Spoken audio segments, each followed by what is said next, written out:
Então vamos lá. Então hoje aqui vai ser a nossa série, né? Algoritmos e computação ou programação de computadores, né? Então para quem não me conhece aí, sou o Bruno Lopes, né?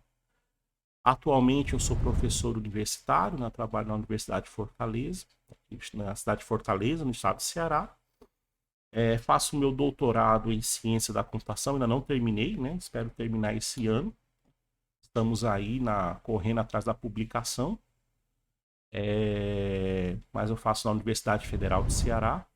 Eu sou mestre em ciência da computação pela Universidade Estadual do Ceará e bacharel em sistemas de informação pela Faculdade Juazeiro do Norte, né? Inclusive essa foto aqui foi justamente no dia da minha colação de grau na FJM, quando eu recebi lá o canudo parecia a base do sabre de luz. E aí é mesmo, né? Deixa eu desligar aqui o emote wall. É mesmo. Deixa eu desligar aqui o emote wall. Só para desligar o emote wall e por enquanto e o alert box, só para não ficar na frente.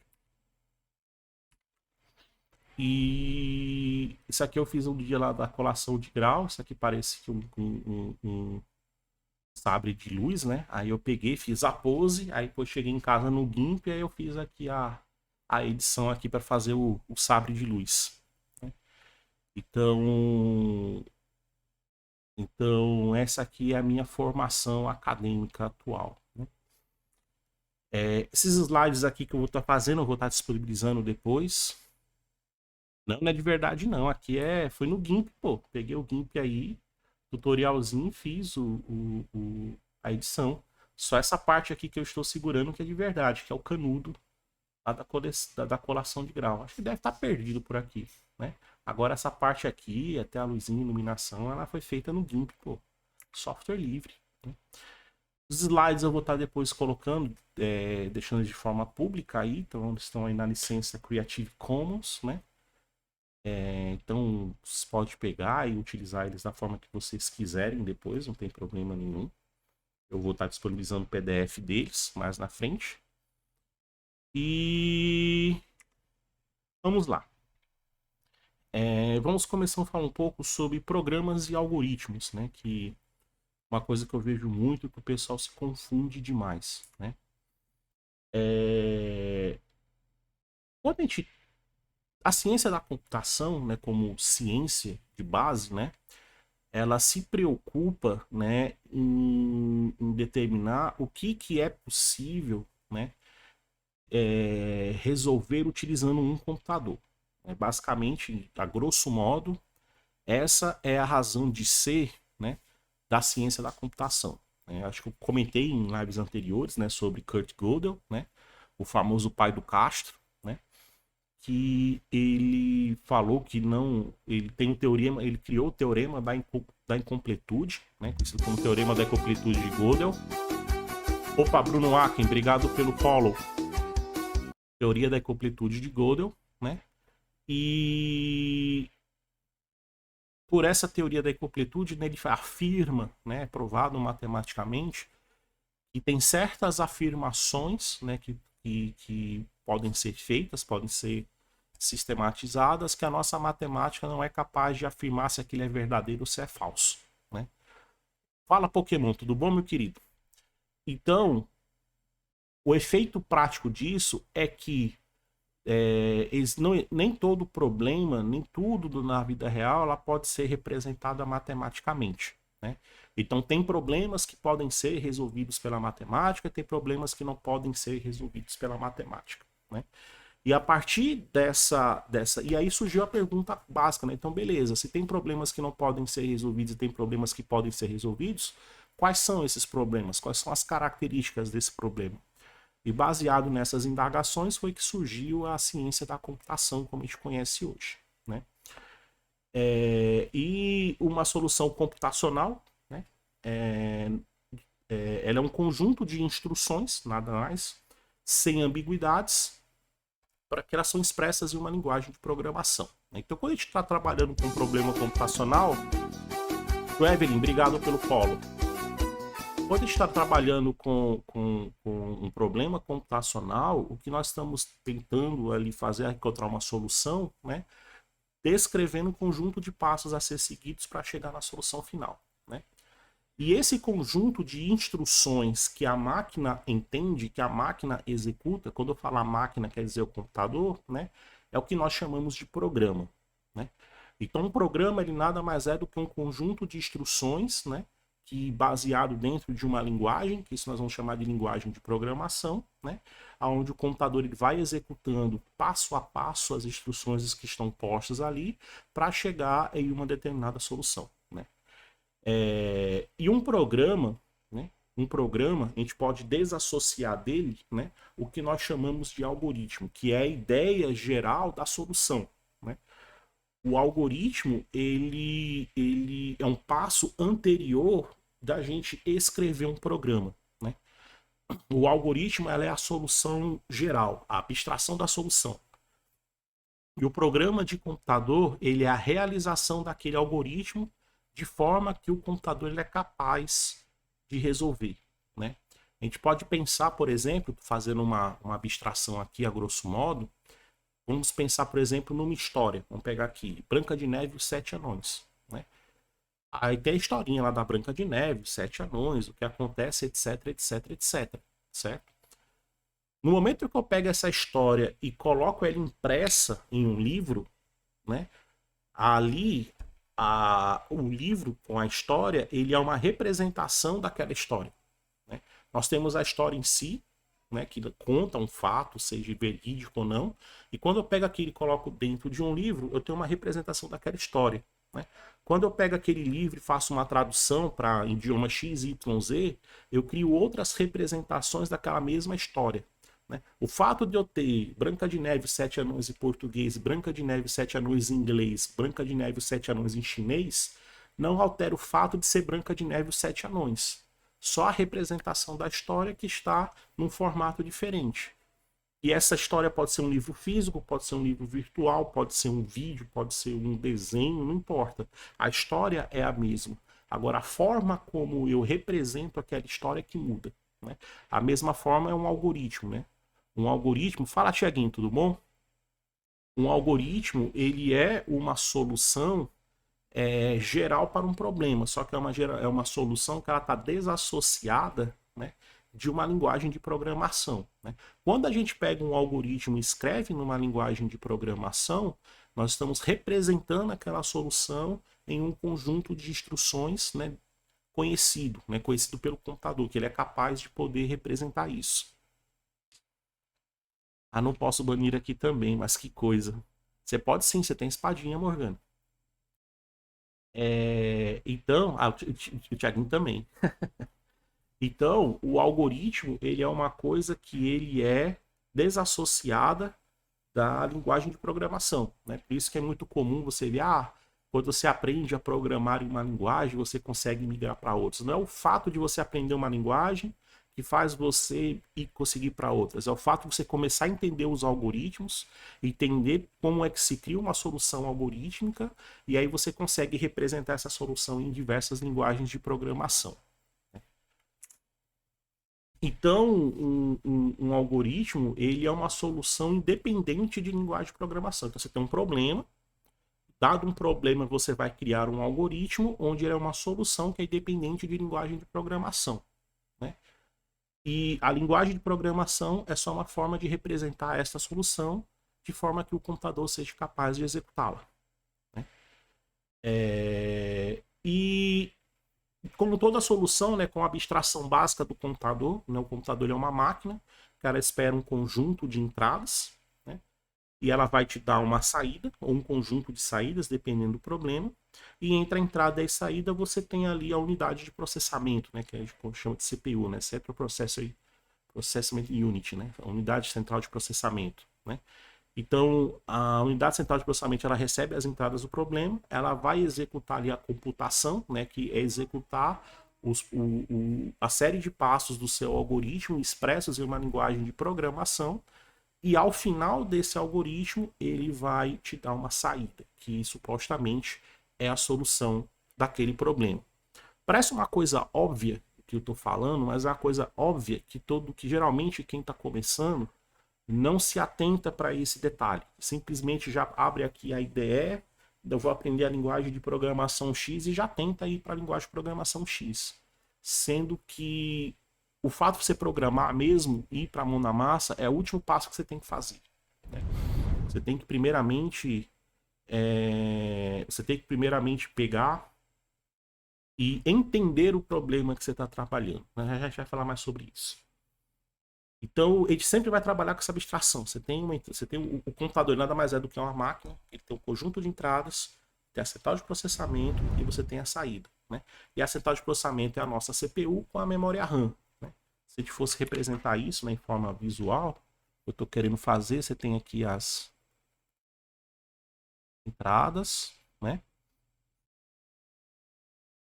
E aí você vai mandar aqui para a CPU. Né? A CPU ela faz uso da memória RAM, da memória Rambo, né? E ela vai gerar sempre a saída. Né? E o que a CPU executa aqui com a memória RAM? São as instruções que você define, o algoritmo que você representa através de um conjunto de instruções, que chamamos de linguagem de programação. A CPU ela vai executar em conjunto com a memória RAM e vai prover uma saída. Então, essa aqui é a abstração básica que a gente utiliza para um computador. Né?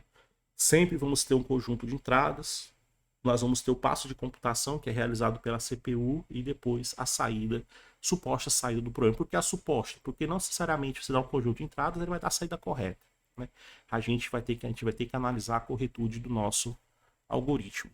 Ok?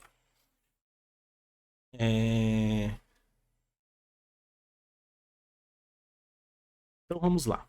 Então o algoritmo, né, uma definição formal do que é algoritmo, né, nada mais é do que um conjunto ordenado, inequívoco e executável de passos que define um processo que termina. Então é uma frase simples, curta, mas que dentro dela você tem um conjunto de coisas que devem ser analisadas com cuidado. Né?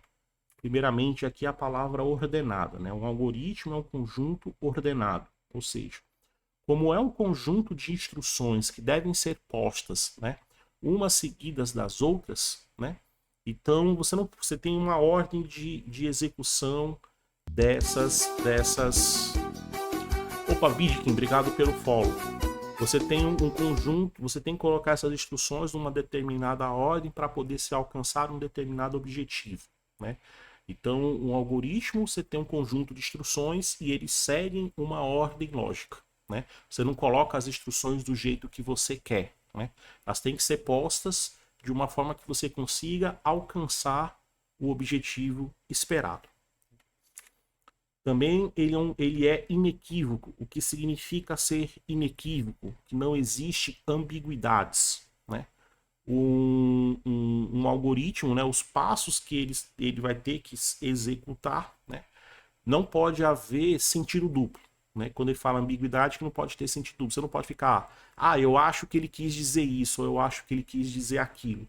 Ele tem que ser muito claro com aquilo que ele quer fazer. Não pode haver duplo, triplo, quádruplo sentido em relação ao algoritmo que está sendo escrito. Né? Da mesma forma, as linguagens de programação, né, elas são, o nome é linguagem, então é uma forma de você se comunicar. Né? No caso, a gente se comunica com o computador primariamente, mas na minha opinião ela vai muito mais do que comunicação com o computador, né? Uma linguagem de comunicação com pessoas também. Né? E que ela tem que ser uma linguagem sem ambiguidade. Né? Por que a gente não usa língua portuguesa, língua inglesa para poder expressar algoritmos? Né? Porque é muito fácil na língua inglesa, na língua portuguesa ou em qualquer outro idioma você escrever sentenças que são ambíguas. Né? Então, as linguagens de programação, né, elas tentam, né, tirar essas ambiguidades colocando a sintaxe, né, da linguagem em si, né, de forma simples, onde que a semântica, né, que é o significado daquela sintaxe, ele seja único, né? Você não dando muita margem para poder ter duplo, triplo sentido, né? Então, a linguagem de programação, né, ela tem que ser, geralmente elas são linguagens não ambíguas, né? Existe todo um estudo da ciência da computação de como se criar uma linguagem não ambígua, né? Esse é um campo de estudo da ciência da computação, que não é uma coisa trivial, né? O que é que faz uma linguagem ser ambígua, né? Então, e dado que uma linguagem pode ser ambígua, como é que eu crio um subconjunto que não é ambíguo, né? Então é todo um... E aí onde você entra na parte de compiladores e tudo mais, né? Representação formal de linguagem, etc., autômatos, né? Então, é todo um ramo de estudo da ciência da computação, é o ramo base da ciência da computação, e um algoritmo ele tem que ser inequívoco.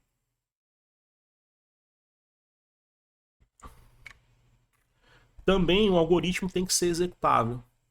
Não adianta de nada você escrever uma solução que ela não é viável, né? Viável no seguinte sentido de que ela não é computável, né? Então não adianta você colocar instruções a qual um computador não é capaz de fazer, né? Ou que uma pessoa não é capaz de executar. Então, então um algoritmo ele tem que ser executável, ele tem que ser viável. Opa, Dati, obrigado pelo follow. Ele tem que ser viável, né? Se não for viável, se não for factível, então não tem como ele ser executado, né? Então ele tem que ser ordenado, inequívoco, executado, né? E que define um processo que termina, ou seja, um algoritmo ele tem um começo, ele tem um meio e tem um fim, né? Você não pode fazer um algoritmo que ele fique lá rodando ad eterno, né? O conceito de finito, que para nós seres humanos hoje é uma coisa trivial, para o computador é uma coisa que não existe, né? Para o computador infinito é ficar executando ad eterno. Enquanto ele tiver com energia elétrica nele, ele ficar executando, né? Então, então, um algoritmo ele tem que terminar. Você tem que ter ciência quando você vai escrever um algoritmo, que ele tem um começo, meio, fim, né? Ele tem que chegar numa solução. Essa, essa é a principal característica do algoritmo. Então, só resumindo aqui novamente, um algoritmo é um conjunto ordenado, inequívoco e executável de passos que definem o processo que termina. Ordenado, você tem que colocar as instruções na ordem de que o algoritmo consiga chegar ao seu término, inequívoco, que não pode ter ambiguidade, executável, que seja viável ele fazer aquele conjunto de passos que foram definidos, e esse conjunto de passos tem que levar ao término dele mesmo. Até aqui tranquilo, pessoal? Alguma pergunta? Se tiver alguma pergunta, vocês podem resgatar aí no canal para destacar a mensagem e, e mandem aí, não tem problema nenhum, não. Pode mandar a qualquer momento. Que aí a gente para e a gente discute. Beleza? É bem baratinho, é 100 só e a gente vai. Então, tô rápido demais. Quando eu começo a me empolgar, meu amigo, aí aqui vira uma metralhadora. Se quiser, eu vou um pouco mais devagar, mas se tiver de boa, a gente continua. E eu não tô lendo muito aqui o chat, não. Eu vi que o pessoal aí tá falando aí dos mods aí, mas eu não tô prestando muita atenção, não, viu? Então, se for mandar uma pergunta, só peço por favor para comprar na lojinha o destaque da mensagem, que aí eu percebo aqui o destaque, eu paro e olho, né? Então, vamos lá. Então, essa é a ideia de algoritmo, né? Um algoritmo, né, ele é uma resolução para um problema. Mas não necessariamente o algoritmo ele está condicionado a uma linguagem de programação. A linguagem de programação ela é uma forma de eu representar esse algoritmo, né? É bom ficar bem clara essa separação do que é um algoritmo e do que é a linguagem de programação. Linguagem de programação é um conjunto de instruções a qual um computador ele consegue entender e realizar aquelas instruções, né? E eu represento um algoritmo em uma linguagem de programação. Certo? São coisas totalmente distintas, certo? Então, quem está começando, né, a gente vai começar a discutir aqui mais, é começar a entender algoritmos, não começar a entender a linguagem de programação. Não que a linguagem de programação não seja importante, mas a linguagem de programação ela é uma ferramenta, né? Ela não é o objetivo final. Ela é o meio que você vai alcançar o seu objetivo final, né? E este meio, né, você tem diversas formas de representar, né? E a gente vai estar discutindo isso ao longo, né, desses vídeos que a gente vai estar construindo aqui. Então vamos lá. Então falar um pouco aqui sobre a resolução de problemas, né? Não, pode ficar à vontade aí no chat, Ederson, não tem problema não. Resolver problemas, né, não é uma tarefa trivial, né? Resolver problemas, né, não é uma coisa que é fácil de se ensinar e que é fácil de aprender, né? Resolver problemas, ela é simplesmente do que um ato fazer, né? É um ato criativo, né? Da mesma forma que não é fácil você, por exemplo, qualquer um consegue pegar uma tela, né, e um pincel com tinta e rabiscar lá na tela, né?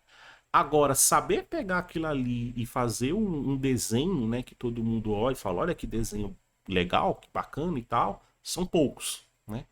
Aqui nós temos o nosso querido Ederson, né, que consegue pegar e fazer uns desenhos que todo mundo adora, né? Mas são poucos que conseguem fazer isso. Pegar um instrumento musical e tocar de forma a sair som, qualquer um consegue. Agora, tocar para fazer sair um som agradável, que o pessoal pare, pô, esse cara toca bem, é para poucos, né? Você pegar e usar mexer o corpo, qualquer um consegue mexer. Agora, dançar de forma que o pessoal olha e acha aquilo ali bonito, também é para poucos, mas não é para poucos que são capazes de fazer, são para poucos que estudaram como fazer isso, né? Porque é um processo totalmente criativo, é um processo que envolve muita técnica, envolve muito estudo, envolve muita prática, né? Então não é só simplesmente quero aprender a tocar um instrumento, pega o instrumento e sai tocando. Tem todo um processo que você tem que fazer para poder chegar ao ato de realmente tocar um instrumento musical, de fazer uma pintura, de escrever um poema, alguma coisa do tipo, né? E resolver problemas não é diferente, né? É um processo criativo. Você está ali, você tem um problema na sua frente e que você vai ter que definir uma solução, né? Então você vai ter que parar ali, você vai ter que pensar, né? Você vai ter que colocar sua cacholinha para funcionar. E é um processo totalmente criativo. E o legal é porque isso aí ele desafia a sistematização e a mecanização. O que isso quer dizer? Eu posso criar o meu processo criativo de resolução de problemas, o processo Bruno, professor Bruno de resolver problemas. Mas o meu processo de resolver problemas pode não funcionar para o Ederson, pode não funcionar para o Chico Codes, pode não funcionar para a Morgana, entendeu? Porque é o meu processo, né? Talvez o processo do Chico, né, ele pode ser que seja adequado para o Ederson, por uma questão de familiaridade lá, de pensamento, coisa do tipo. Mas isso não quer dizer que ele é um processo universal, é só seguir isso aqui que vai dar certo sempre, né?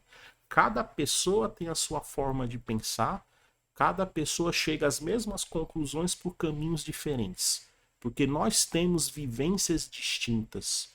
A nossa experiência com o mundo à nossa volta, ela é diferente, né? A nossa visão de mundo, ela é diferente. Logo, a nossa forma de perceber um problema e de resolver um problema também é diferente, né? Mas ele é um processo totalmente criativo. E não existe esse método universal, né? O método universal de resolução de problemas não existe. O pessoal chegar, professor, como é que eu resolvo um problema? É resolvendo, né? É sentar, analisar e tal, e fazer. Não tem assim, primeiro passo, faça isso, segundo passo, faça aquilo, terceiro passo. Não tem. Eu posso até te dizer uns passos, mas isso não vai valer sempre, né? Tudo depende, exatamente, Morgana, tudo depende, né? Só que isso aqui é uma coisa que ela é muito pessoal, né? Resolução de problemas é um processo criativo, é um processo pessoal, né? Mas é impossível você não resolver um problema. Toda pessoa consegue resolver problemas? Consegue, porque isso aqui é uma habilidade. Qualquer pessoa consegue aprender a resolver problemas, né? Qualquer pessoa consegue fazer isso, né? É uma habilidade que pode ser aprendida, né? E o processo de aprendizado, ele não é fácil, ele é doloroso, né? Aprender a resolver problemas é tão doloroso quanto ganhar músculos, né? Você vai lá para academia, bota aquele monte de peso, fica levantando lá não sei quanto tempo, né? Para depois você ver que cresceu meio centímetro aqui no bíceps, né? Mas tu só vai perceber esse meio centímetro aqui depois de não sei lá quantos meses levantando aquele negócio. Tu vai querer desistir, tu vai se frustrar, tu vai estar achando que vai estar fazendo aquele monte de esforço para nada, que não está tendo resultado nenhum e tudo mais. Mas se você tiver paciência e resiliência, você começa a ver os resultados. Isso acontece com todas as pessoas, sem exceção. Né?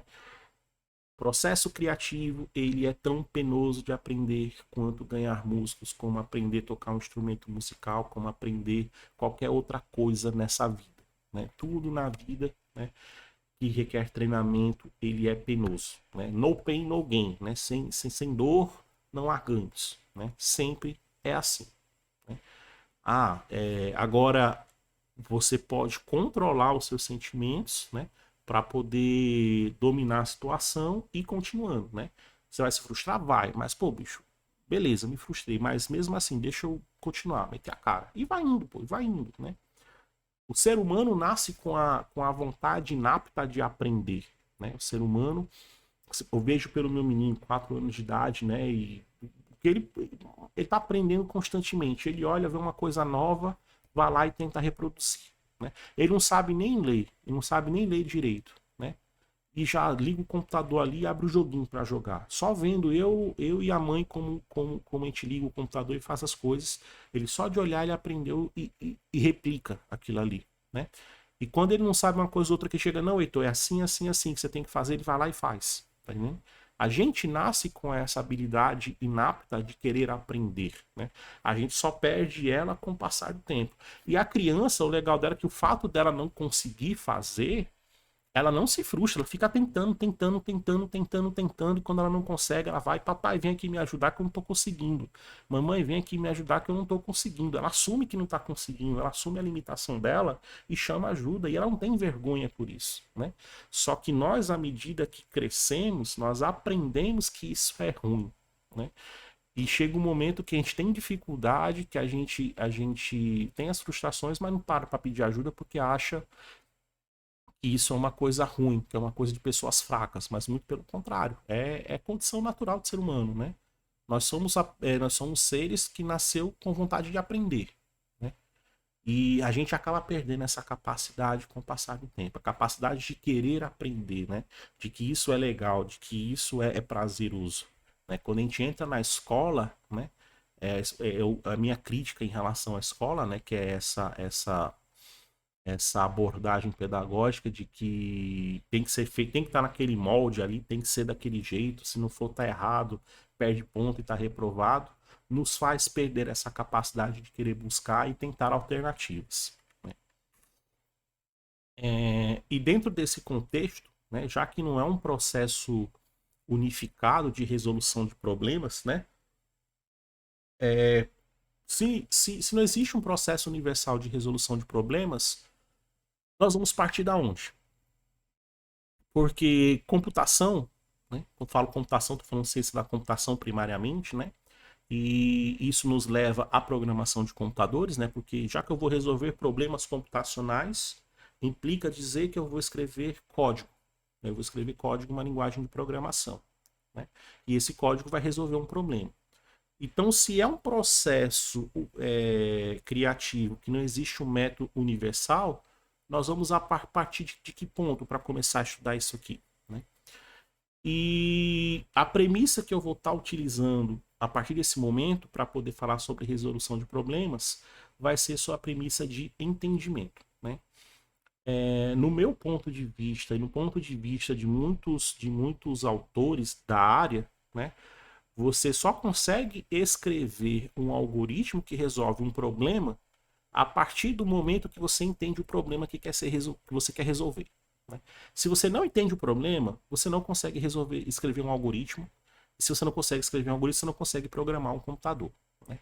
Então tudo parte do entendimento. Não importa a forma que você vai fazer o seu algoritmo, não importa que estratégia você vai utilizar. De nada adianta se você não entender o problema. De nada adianta se você não perceber as nuances do que você está trabalhando. né? Fala, Closós, tudo bom, meu querido? Então, a gente vai partir da premissa do entendimento, né? Primeiro eu tenho que entender o que eu quero fazer. Depois que eu entendo o que eu quero fazer, nós vamos representar isso para o computador resolver.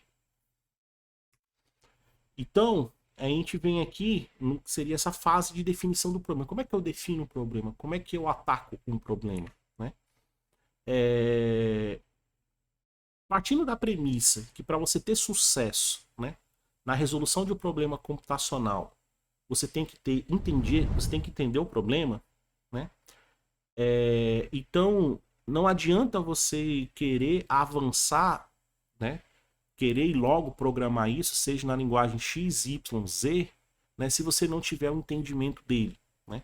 Porque se você for diretamente para a linguagem de programação tentar fazer, vamos tentar resolver algoritmo tal, né? Você tá é tentativa e erro. Você está fazendo tentativa e erro.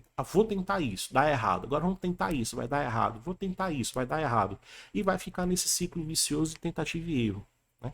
Morgana colocou aqui, ó, a raiz de todo o mal na programação é não entender o problema. Faça as perguntas certas para as pessoas certas antes da primeira linha de código. Mauro Gil, exatamente, Morgana. Né? Tudo parte do entendimento. Né? Muito comum, eu vejo, tanto na sala de aula, quanto aqui às vezes em live code, a galera quer fazer algumas coisas, mas às vezes não para analisar o que ele quer fazer. Simplesmente tem isso aqui para ser feito, beleza.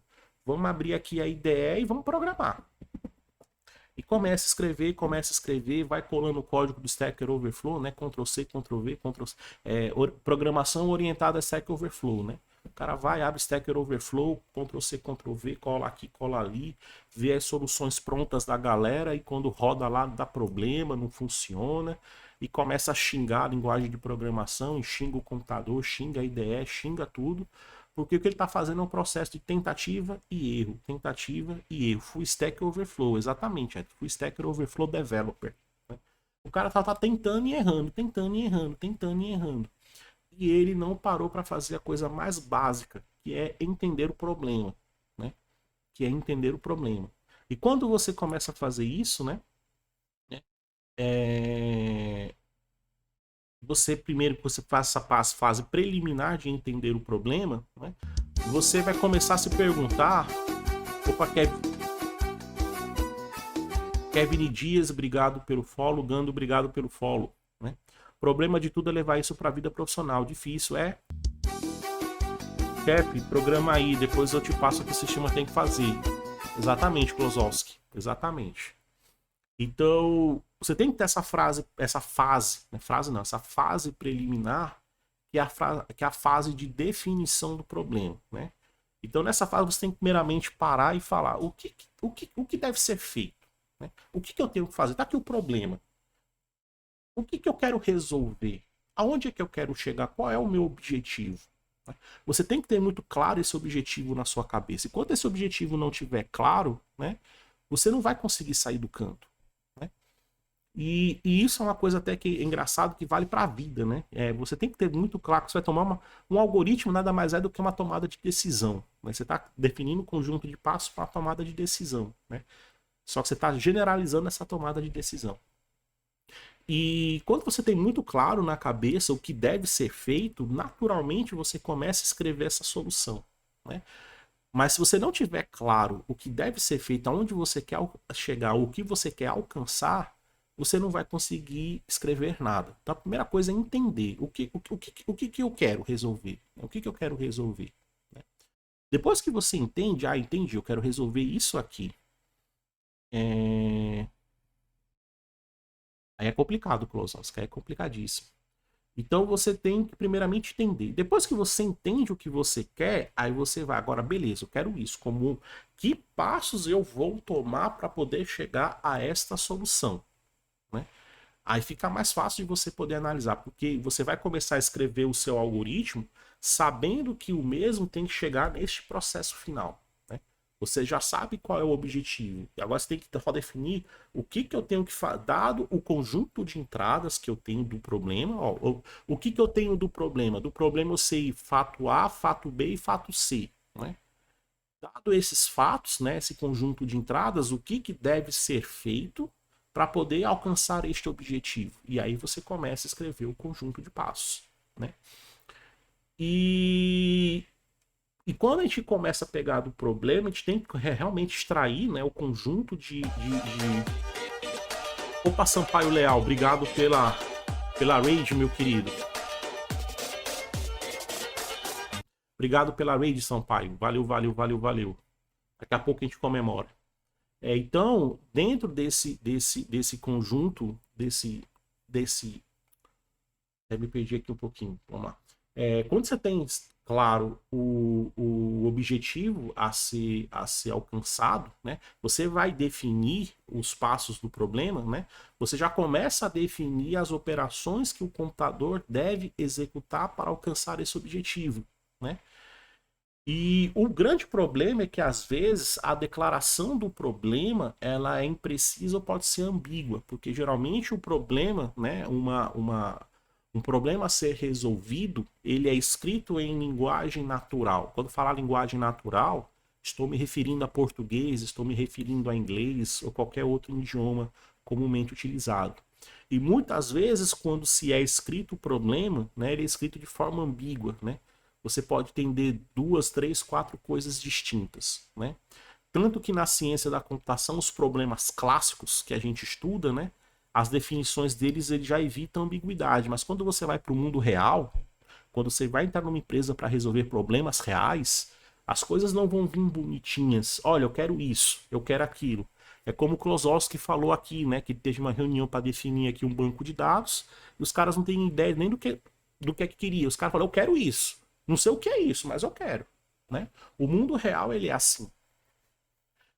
Quando a gente está na faculdade, os problemas vêm tudo bonitinho, tudo mastigado, bem delimitado, com começo, meio e fim, né, e tal, né? Mas quando você vai para o mundo real, as coisas não são bonitas dessa forma, né? Mas é impossível de resolver? Não, só dá mais trabalho, mas não é impossível. Só que antes de você pegar os problemas do mundo real, é começar com os problemas que a gente vê nos livros, né? Porque são problemas bem definidos, né? Eles não têm ambiguidade. E nesses problemas, até eu vejo muitos alunos, né? Eles pegam um problema, tá lá, né? Faça um programa que seja capaz de fazer x, y, z. Aí o cara, professor, eu não entendi, mas o que foi que você não entendeu? Não, eu não entendi o que ele quer, né? Você vê que é uma questão de português, né? De entendimento, interpretação de texto. E esses problemas bem definidos, eles servem para você começar a praticar essa parte do português. Léo Mise, obrigado pelo follow. Praticar essa parte do entendimento, né? Porque é uma parte que não tem nada a ver com computação, é uma parte realmente de interpretação de texto, português, né? E muitas vezes o pessoal tem problemas nessa parte, certo? E pessoas inexperientes, quando começam a pegar problemas para resolver, né? Elas começam, às vezes, a andar em círculo, né? Que elas tentam uma coisa, tentam outra, não conseguem entender bem o que é para fazer e ficam ali empancadas, né? Ou, às vezes, quando elas começam a andar, elas percebem que elas estão resolvendo o problema errado, o problema diz para resolver A e elas estão resolvendo B, né? Porque ela entendeu errado, porque ela não interpretou corretamente o problema que deveria ser resolvido, né? Ou às vezes ela até entende o problema, mas em vez de pensar no caso mais geral do problema, está resolvendo um caso particular do mesmo, né? Ou seja, para um caso, quando o valor de n é igual a 2, dá certo, mas tu botar 3 dá errado, né? Eu melhorei bastante o meu entendimento português estudando a Bíblia e entendi algumas coisas na língua original. Para ficar mais fácil o professor edificar, utiliza o resgate e destacar a mensagem, exatamente. O que é bom estudar programador além de lógica de programação? Algoritmos, que eu estou falando aqui, Gantz. Você pode pegar depois o VOD e ver do comecinho, que a gente está justamente discutindo sobre isso. Então, quando a pessoa está começando, ela sempre cai em um desses dois problemas. Ou ela está resolvendo um problema errado, ela pega um problema e ela interpretou ele errado e começa a resolver ele de forma errada. Ou ela pega um problema e trabalha no caso particular, sem depois estender para o caso geral, né? E isso, o que é que leva a pessoa? Geralmente você vê a pessoa se frustrando, né? A pessoa começa a se frustrar, fala, pô, isso aqui é muito difícil, isso aqui é complicado, eu não consigo aprender e etc, né? Mas porque o processo de resolução de problemas, naturalmente, ele não é fácil, ele é complicado, né? Agora requer um pouco mais de dedicação, um pouco mais de paciência, né? A frustração, ela nada mais é do que uma das formas de, é uma das consequências do aprendizado. Você se frustrar faz parte do aprendizado, né? O nosso cérebro, né? Isso aí até os psicólogos, né? Os estudiosos do aprendizado, né? Eles falam que o nosso cérebro ele associa coisas, né? Ele guarda internamente coisas quando tem um sentimento relacionado com aquele fato. Por exemplo, se eu pedir para você se lembrar do que você mais gosta, né? Isso que você está pensando agora, quando eu falei aqui, pensa naquilo que você mais gosta, né? Que você gosta de fazer, comer, o que for. Só o fato de eu falar isso aqui, o seu cérebro já começou a pensar nisso. E isso está relacionado com um sentimento de prazer, um sentimento bom que você, naquele momento que fez aquilo, né, seja uma comida que você experimentou pela primeira vez, ou que alguém fez especialmente para você, tem um sentimento bom associado àquilo, né? E quando você pensa em alguma coisa ruim na sua vida, tem um sentimento ruim associado àquilo, né? E quando tem esses sentimentos associados, né, o nosso cérebro entende que aquilo deve ser armazenado a longo prazo, né?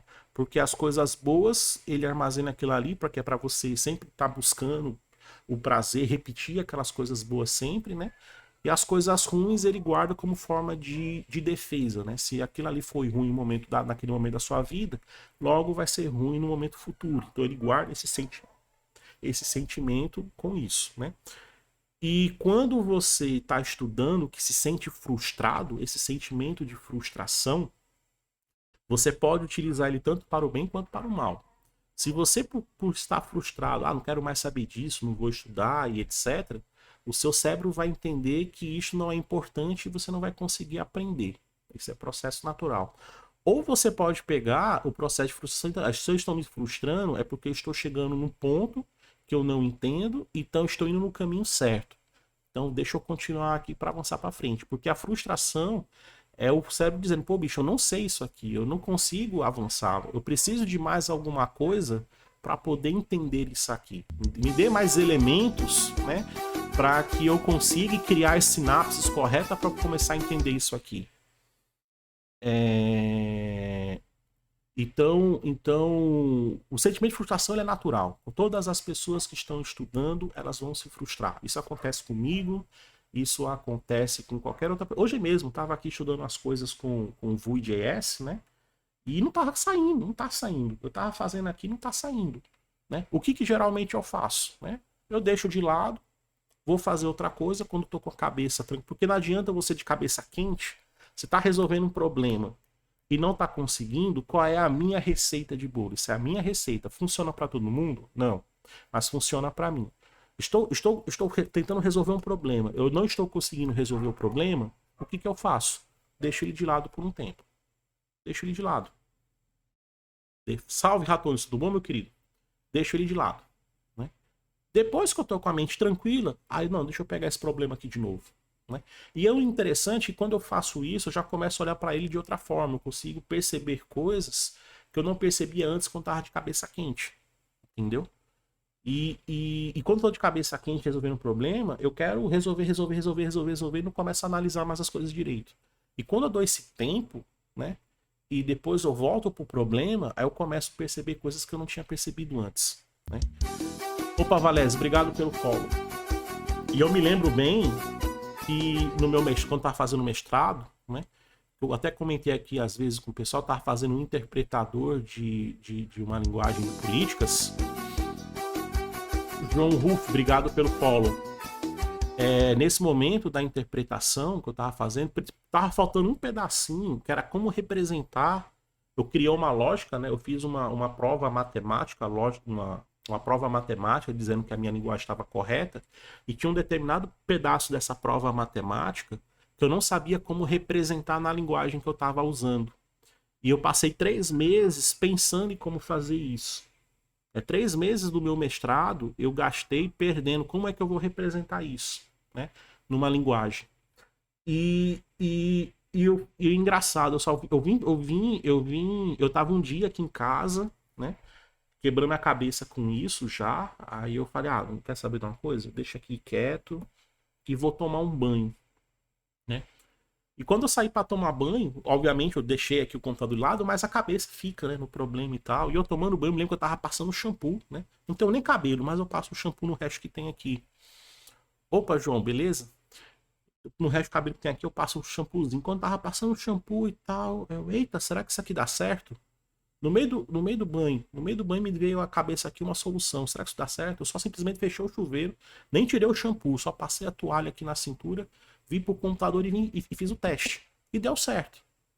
Aí eu fui, voltei pro banheiro, tomei o banho normalmente, coloquei tudo bonitinho e terminei o meu mestrado, né? É muito doido, Morgana, é muito doido. Mas é o meu processo. Mas quando eu tô num problema e eu não consigo resolver, eu dou um tempo. Deixo ele de lado, vou fazer outra coisa. Eu vou jogar videogame, vou tomar um banho. Numa hora aparece a solução, ela cai. Exatamente, a representação pode deixar o algoritmo eficiente, exatamente. Você pode ver depois o VOD e voltar, João. Agora eu tô aqui fazendo conteúdo, não dá para ficar respondendo muitas coisas assim, não. Também, Ratones, tomar cerveja também é bom. Então, tá tudo ok aqui, pessoal? Alguma dúvida? Tá tranquilo? Tá chato demais? Tá bom? Só me dê um feedback aí, por favor. Meu mestrado é em ciência da computação, João. Meu mestrado é em ciência da computação e atualmente também estou fazendo o doutorado em ciência da computação. Espero terminar esse ano o doutorado. Resolvendo o problema, né? Uma coisa interessante.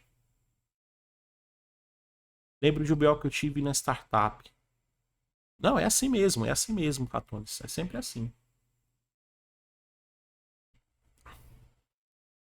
Existe uma coisa que você tem que ter em mente. É que um determinado problema não existe uma única forma de resolvê-lo. Existem inúmeras formas. E isso é a coisa mais comum, né, na computação. E o engraçado é que dependendo da forma que você utiliza para resolver um determinado problema, fala Léo, obrigado pelo follow. Dependendo da forma que você utiliza para resolver o problema, ela pode ser mais eficiente ou menos eficiente.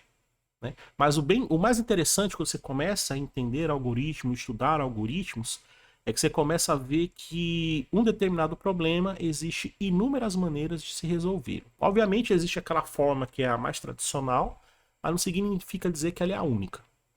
Né? E essa situação, né, não torna o trabalho a resolução de problemas fácil. Né? O fato de você ter inúmeras formas de resolver o mesmo problema é que às vezes complica as coisas, né? Dependendo do que você está fazendo. Obrigado pelo follow. Então,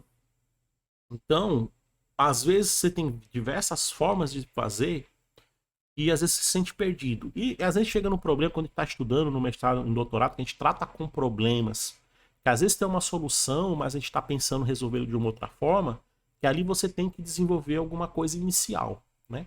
Então, geralmente, a gente tenta resolver um determinado problema de uma determinada forma e depois a gente vai aprimorando essas formas de resolução, né? Valeu, Vitinho. Eu nem vi o que foi aí, mas valeu aí pelo banimento. Confia aí na seu poder de decisão.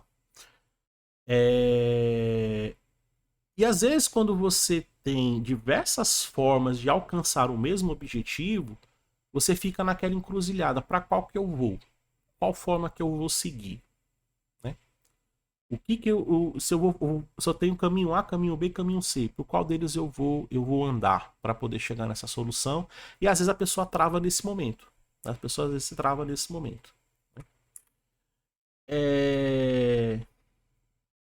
E a situação mais comum, né, que eu vejo muito em sala de aula, é muito comum, o cara começa a resolver um problema sem ter nenhuma ideia de como resolver o problema. Você chega lá, eu quero que você faça aí. E às vezes eu peço coisas. Tem uns problemas fáceis, eu posso até mostrar para vocês aqui. um problema que eu passo para os alunos, que é não é nem na disciplina de programa, eles usam programação para resolver, mas não é na disciplina de programação, é na disciplina de matemática. É um problema clássico de cálculo, né? Deixa eu ver aqui, esse problema aqui que é um problema clássico de cálculo. Quando você estuda cálculo, né? Quando você estuda cálculo, você sempre você esbarra nesse problema aqui. Imagina que você tem aqui uma folha de papel. Geralmente, o pessoal coloca... Deixa eu mostrar o problema original, né? Como é que você vai encontrar esse problema nos livros de cálculo? Imagine que essa folha, ela mede aqui 12 centímetros e ela mede aqui 23 centímetros. Então, a folha de papel, ela tem essas dimensões, certo? E eu vou recortar quadrados das quatro extremidades, onde eles vão medir x por x.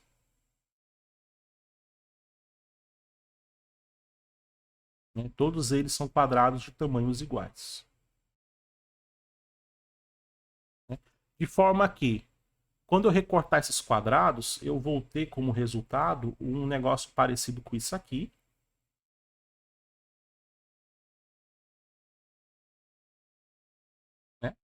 Aqui eu recortei os quadrados, vai ficar dessa forma. E aí eu vou dobrar essa folha aqui, de forma que quando eu fizer a dobra, isso aqui vai virar uma caixa. Certo? Então é como se eu pegasse uma folha de papel.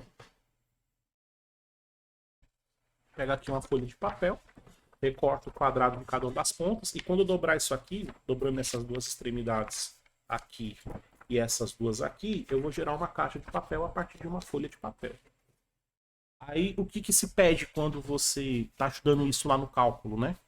Qual é o valor de x que eu tenho que utilizar de forma que o volume da caixa, né? Isso aqui vai gerar uma caixa, né? Deixa eu desenhar aqui mais ou menos uma caixa. Só para poder representar, só para vocês poderem entender. Isso aqui é uma caixa cujo o tamanho dela... O tamanho dela aqui, a altura dela é x, que esse x foi recortado. Essa largura aqui dela é 23 menos 2x. E esta largura aqui, ela vai ser 12 menos 2x. Por que 2x? Né? Porque aqui é 12 centímetros, só que eu tirei x daqui e tirei x daqui. Então é 12 centímetros menos x. Por que 23 menos 2x? Porque é os 23 centímetros menos esse x daqui e esse x daqui. Né? Clássico problema de otimização, exatamente, Klosowski. Qual é o valor de x? Qual é o valor de x? Opa, Ricardo, obrigado pelo follow. Que eu devo utilizar para que o volume, né, ele seja o máximo, seja o maior. Ou seja, se eu usar um x, tem um valor de x aqui, um x igual a A, né?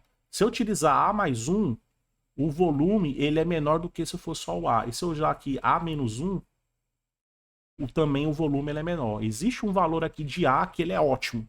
Não tem um valor maior ou menor do que esse A que vai me dar o melhor volume, certo? Então isso aqui é um exercício clássico de cálculo, né? Como é que eu faço na computação com os meninos, né? Só que aqui eles resolvem com o computador também. Aí é o mesmo problema. Você tem aqui, ó, a folhinha de papel, coisinha. Você vai tirar aqui o x do mesmo jeito, do mesmo jeitinho. A diferença é que aqui mede L centímetros e aqui mede C centímetros. Ou seja, eu generalizo o problema, porque quando você colocou aqui 12,23, eu dei um caso particular. Olha, a folha de papel mede este tamanho, 12 por 23. Não, Ricardo, você não pode divulgar assim, não. Primeiro você chega, conhece aqui a galera, né? Aí depois, com o tempo, a gente vai e divulga e tal, né? Primeiro eu gosto de assistir o canal da pessoa, ver o que ela faz, porque aqui geralmente as pessoas elas têm um certo gosto, um certo valores, e depois disso é que a gente começa a divulgar. Então, primeiro se apresente na comunidade, né? Conversa aqui com a galera, né? A galera tá presente aqui em vários outros canais. E não, beleza, beleza. Eu fico grato por ter perguntado antes de fazê-lo, né? Que geralmente quem faz já recebe ban. Mas cola aqui com a gente, né? Tem o meu canal, tem um canal de outras pessoas. Daqui a pouco eu vou fazer aqui também. Eu vou divulgar também, né? Mas a gente tem uma comunidade aqui de live coders, né? E vai se chegando conosco na comunidade e vai conhecendo que naturalmente você vai ganhando aqui o seu espaço e vai se divulgando. Só não gosto de chegar, a galera pega, chega e se divulga, porque depois vira esculhambação o negócio. Então vamos devagarzinho. Mas fico feliz que tenha chegado aí, Ricardo, e tenha perguntado, né? Mas não tem problema nenhum, é só para evitar, é uma regra que eu sigo para evitar problemas. Não é legal você chegar assim, se divulgando nos canais, é uma etiqueta que existe. É bom perguntar, porque você pergunta, se a pessoa deixar, não tem problema nenhum. Só que no meu caso, a etiqueta que eu uso é essa, beleza? Mas vai se chegando aí, vamos conversando, que naturalmente vai acontecer de você ter a divulgação aqui sim, beleza? Então a questão é que aqui eu pego um caso particular, né? E estamos partindo de um caso particular para um caso geral, porque quando eu digo que a largura é L e o comprimento é C, né? Isso vale para qualquer folha de papel. Vale para qualquer folha de papel de qualquer tamanho. E aí a questão é os caras me escreverem um algoritmo e resolve isso aqui, né? Como se fosse um computador, fosse um robô que fosse cortar, né? Os caras têm que escrever um algoritmo que, independente do comprimento, independente da largura, ele vai dizer qual é o valor de x ótimo, entendeu? O valor de x ótimo. Então, isso aqui é um exemplo clássico que eu passo na minha disciplina quando eu ministro cálculo, né? E a galera se empanca. A gente primeiro resolve esse caso particular, mas na hora que eu pego e passo aqui o caso geral, né? A galera empanca, porque, pô, bicho, professor, como é que eu vou resolver aqui? Porque quando era 12, quando era 23, beleza, eu entendi, mas agora que tem um L e tem um C, como é que eu faço, né? A galera empanca, porque não consegue ter os detalhes. Ela tá preocupada em como, às vezes, como é que eu programo isso? Porque quando eu falo que tem que fazer um algoritmo que envolve programação, né? Letras assustam. Não, o maior problema, Morgan, é que quando eu falo que vai ter um programa, né? Os caras estão preocupados em como fazer o programa. Não estão preocupados em como modelar o problema. Porque depois que o programa, ele é a coisa mais besta que tem, né? Ele é a coisa mais besta que tem. Eu posso até depois, um outro momento, né? A gente pegar e resolver esse problema aqui para vocês verem, né? Ele é mais matemática do que programação. Ele é mais matemática do que programação, né? E quando ele chega na programação, em Python, por exemplo, 3 linhas de código, 5 linhas de código, é uma coisa assim. Ele é bem pequenininho, né? Mas só consegue fazer lá se você tiver o modelo, se você tiver o modelo matemático. O modelo matemático é um pouco mais embaixo, realmente, né? Mas só que o pessoal fica muito preocupado, né? Na programação, como é que eu vou programar, sem antes ter entendido os detalhes do problema, sem antes ter parado e pensar nisso aqui, né? O problema é esse, como é que eu represento isso aqui, o que eu tenho que fazer para poder chegar na solução, né? Qual é o passo a passo? O pessoal está muito preocupado em como é que resolve, mas não é, sendo que teria que se preocupar por que eu tenho que resolver dessa forma, quais são os passos que eu tenho que fazer, quais são as entradas que eu tenho do problema. Opa, Dorilson, obrigado pela raid, meu querido. Quais são quais são as entradas que eu tenho no problema? Quais são as saídas esperadas pelo problema, né? Quais são os passos intermediados às entradas? Quais são os passos intermediários que eu tenho que executar para chegar na saída do problema? Essa é a primeira parte que tem que ser pensada. Essa é a primeira parte que tem que gastar mais tempo. Depois que você tem isso aí, é só converter isso para um programa de computador. Boa noite, tudo bom? Agadon, beleza. Eu fiz um semestre de economia. Aí acabei saindo da faculdade. E Tem um velho provérbio na computação que diz o seguinte: ó, quanto mais cedo você começar a codificar o seu programa, mais tempo você vai demorar para terminá-lo, né? Gaste tempo analisando o problema. Quando você analisa o problema, você entende o problema, você sabe quais passos você tem que executar para resolver o problema. Na hora que você for programar, você vai programar rapidinho, certo? Sim. Então, toda a grande questão, né, tudo que vocês estão percebendo, tô até sendo meio redundante, estou sendo meio prolixo, mas isso é, é isso é proposital, que tudo depende do entendimento. Não adianta nada você querer programar se você não entende o problema, né? Você tem que primeiro entender o problema que você quer resolver. Depois que você entende, você vai programa. Tanto que quando você entende o problema, você consegue escrever na folha de papel um algoritmo, né? Geralmente, opa, Gabi7, obrigado pelo follow. Geralmente, até tanto que quando eu fiz a graduação, né, a gente tinha que escrever muito a solução do problema, né? E eu não gostava de escrever no papel. Eu não gostava de escrever. Mas hoje eu vejo, hoje eu entendo qual era o objetivo na época. Na época eu não entendi o objetivo, até porque não era claro o objetivo. Mas hoje eu entendo. Opa, vovô, obrigado aí pelo lurk, meu querido. Valeu demais. Mas a ideia é porque se você entende o problema, se você entende como resolver o problema, você consegue escrever, mesmo que seja em português, a solução do problema, né? E se você consegue escrever em português a solução, você consegue escrever depois em qualquer linguagem de programação, desde que você entenda a sintaxe e a semântica daquela linguagem de programação. Aí isso é um segundo passo que nós vamos discutir na terça-feira, né? Mas tem essa ideia. Quanto mais cedo você começar a codificar o seu programa, mais tempo demorará para terminá-lo. Ou seja, se você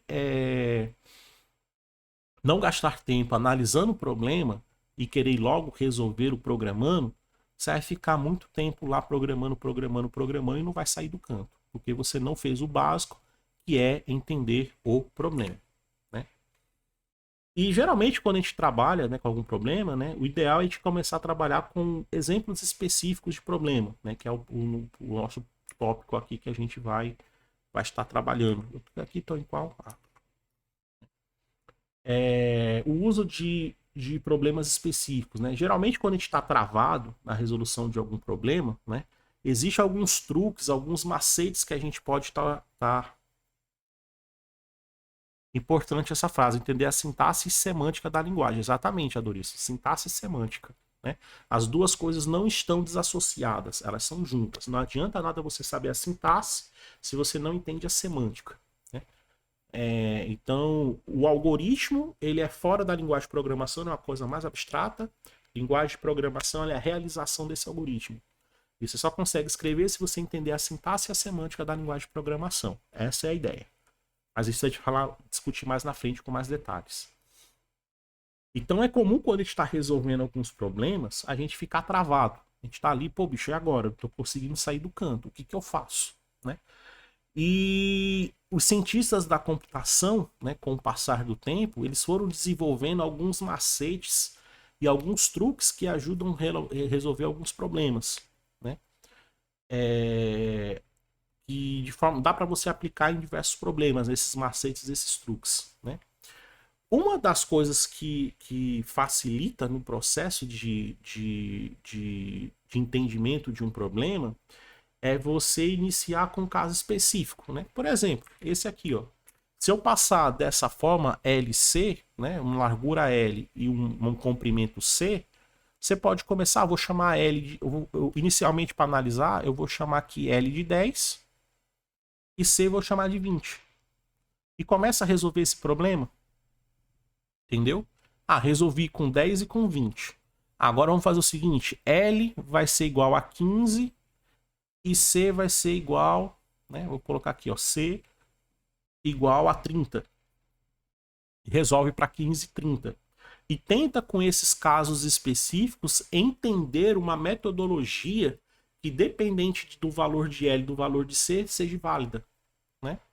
Então você começa a pegar, às vezes, um problema, você pegar um caso específico, começar a estudar, conseguir resolver esse caso específico. Deixa eu pegar um outro caso específico, resolver esse caso específico. resolvi esse outro. Ah, quando eu resolvi o terceiro, eu percebi que existe essa regra geral, que independentemente dos valores, essa regra é válida. E aí você começa a ter uma visão um pouco mais aprofundada e mais detalhada do que você está fazendo, né? Então você tem um problema complexo, tenta pegar, em vez de trabalhar com toda a complexidade dele, trabalha com um pedacinho da complexidade, né? Com vários pedacinhos, com vários exemplos específicos, e a partir daí você tenta generalizar essa solução. Isso tanto veio da matemática, né? Na matemática a gente tem um negócio lá chamado prova por indução, né? Prova por indução, né? Você tem um determinado problema, você prova para zero, você prova para um, você prova para um valor k, e daqui você pode provar para k mais um ou para k menos um, né? E se você consegue provar para esse conjunto de valores, supõe-se que a solução está correta, né? Você não precisa provar para todos os casos. Pega alguns casos particulares, e se para esses casos particulares você conseguir provar, então você, por implicação, está aprovado para todos os outros casos. Dividir o problema em partes, exatamente, Gabi. E remover os casos absurdos também, exatamente, né?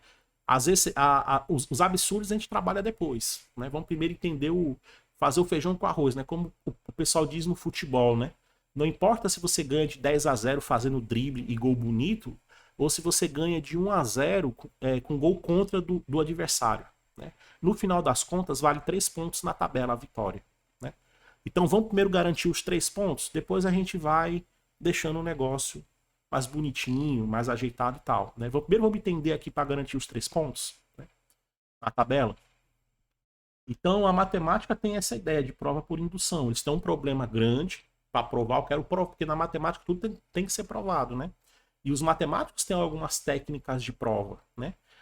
E a prova por indução é eu provar por exemplos. Eu vou pegar os exemplos mais clássicos. Eu vou provar para zero, vou provar para um, para um valor k e k mais um ou k menos um. Isso aqui é um ou outro, é ou, né? Ou k mais um ou k menos um. Se eu faço para k mais um, também vale para k menos um, né? Então, se eu provo para esses exemplos e dá certo, então tá valendo para todo mundo, né? Existe uma metodologia para isso. E a gente pega um pouco dessa prova por indução e puxa para a computação, né? Que a gente começar a pegar por exemplos específicos é você pegar, vamos fazer aqui o cadastro de usuário. Vamos pegar aqui, beleza, o cadastro de usuário. Quando o usuário não coloca nenhum campo, como é que é o software, como é que o meu algoritmo tem que funcionar? Se o usuário só colocou tal coisa, se o usuário... E até aqui a gente começa a pensar um pouco no que a gente fala hoje de teste de software, né? Porque o teste de software é você pegar casos específicos para poder validar se aquele algoritmo, se aquela solução computacional para aquele problema que foi proposto está correta, né?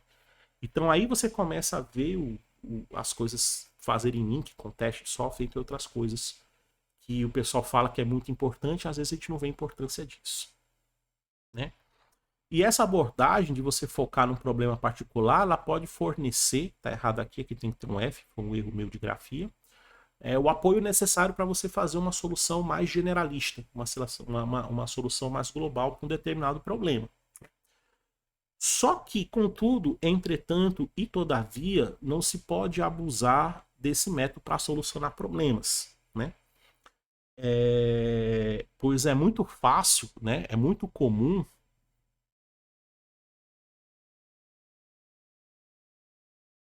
Exatamente, que justamente eu vou falar aqui agora, porque é muito fácil de você cair na armadilha de você pegar uma solução de um problema específico e tratá-la como uma solução geral, né? Para aquele caso específico funciona, mas quando você pega alguma coisa fora daquele caso específico, dá errado, né? E às vezes isso acontece, né? Às vezes acontece e a gente deve ter extrema cautela sobre esse tipo de solução. Quando você trabalha com esse exemplo de casos específicos, você tem que ter ideia que você começa a montar uma solução geral, né? Porque às vezes o pessoal pega, eu quero solucionar isso. E o cara faz um algoritmo para solucionar isso em específico. Mas se você colocar alguma coisa fora desse campo específico de solução, aí o algoritmo quebra, né? E então quando você começa a criar um algoritmo para uma solução, você tem que estar sempre pensando também em quebrar a sua solução, né? Você vai criar, tem esse caso específico. Aí eu criei um algoritmo que resolve esse caso específico. Massa. Agora, se eu colocar tal valor aqui, tu tem que ser sacana com você mesmo. Se eu colocar este valor aqui, ó, esse valor que eu não pensei, o que, que acontece com o meu algoritmo? Aí você vai, aí você vai, testa o algoritmo, ele pode quebrar. Se ele quebrar, beleza. Este valor que eu coloquei, ele é um valor que pode acontecer na vida real, não é absurdo eu pensar nisso, né? Porque como o Klosowski falou, que pode ter coisas que o algoritmo ele não cobre, mas é uma coisa muito absurda de acontecer, né? Então, se for uma coisa muito absurda de acontecer, você pode até ignorar. Mas se não, se é uma coisa que pode acontecer, então você vai ter que refatorar o seu algoritmo de fora a cobrir a essa situação específica. Não, então. Fora a cobrir nada como um teste de mesa. Exatamente, Morgana. E o teste de mesa ele tem que ser um teste sacana com o seu algoritmo, né? Sacana no sentido lúdico da palavra, né? Você tem que fazer um teste tentando quebrar o algoritmo que você acabou de fazer. Porque muitas vezes a galera tem aquele, eu criei um algoritmo, fiz uma solução, que massa e tudo mais, tal, fica morto de feliz, mas ficam com raiva quando alguém fica procurando alguma falha no algoritmo e quando acha fica com mais raiva ainda, né? Por isso que as equipes de QA, né, elas são malditas nas empresas, né? Porque são os caras que ficam procurando o erro naquilo que os programadores fazem. Mas eles não fazem isso porque eles odeiam os programadores. É porque eles querem produzir software de qualidade, software que atenda a todas as situações possíveis e inimagináveis que o software pode ser posto, né? Teste de mesa é quando você pega, faz um algoritmo e começa a testar com entradas diferentes do algoritmo que você fez. Você que criou o algoritmo, você começa a testar aquilo que você fez com entradas que você não utilizou anteriormente para poder criar o algoritmo. Isso é o que a gente chama de teste de mesa. Você pega e vai... fiz o algoritmo aqui com essa situação. Beleza, agora deixa eu colocar essa nova entrada nele. Funciona? Não funcionou. Por que não funcionou? Por causa disso, disso, aquilo. Aí você pega e refatora o algoritmo, né, para uma versão que funciona com essa nova entrada. E aí você... agora deixa eu testar essa nova entrada aqui. Né? E você vai fazendo esse processo repetido, às vezes, até chegar a um ponto que ele vai abordar todas as situações possíveis daquele problema. Né?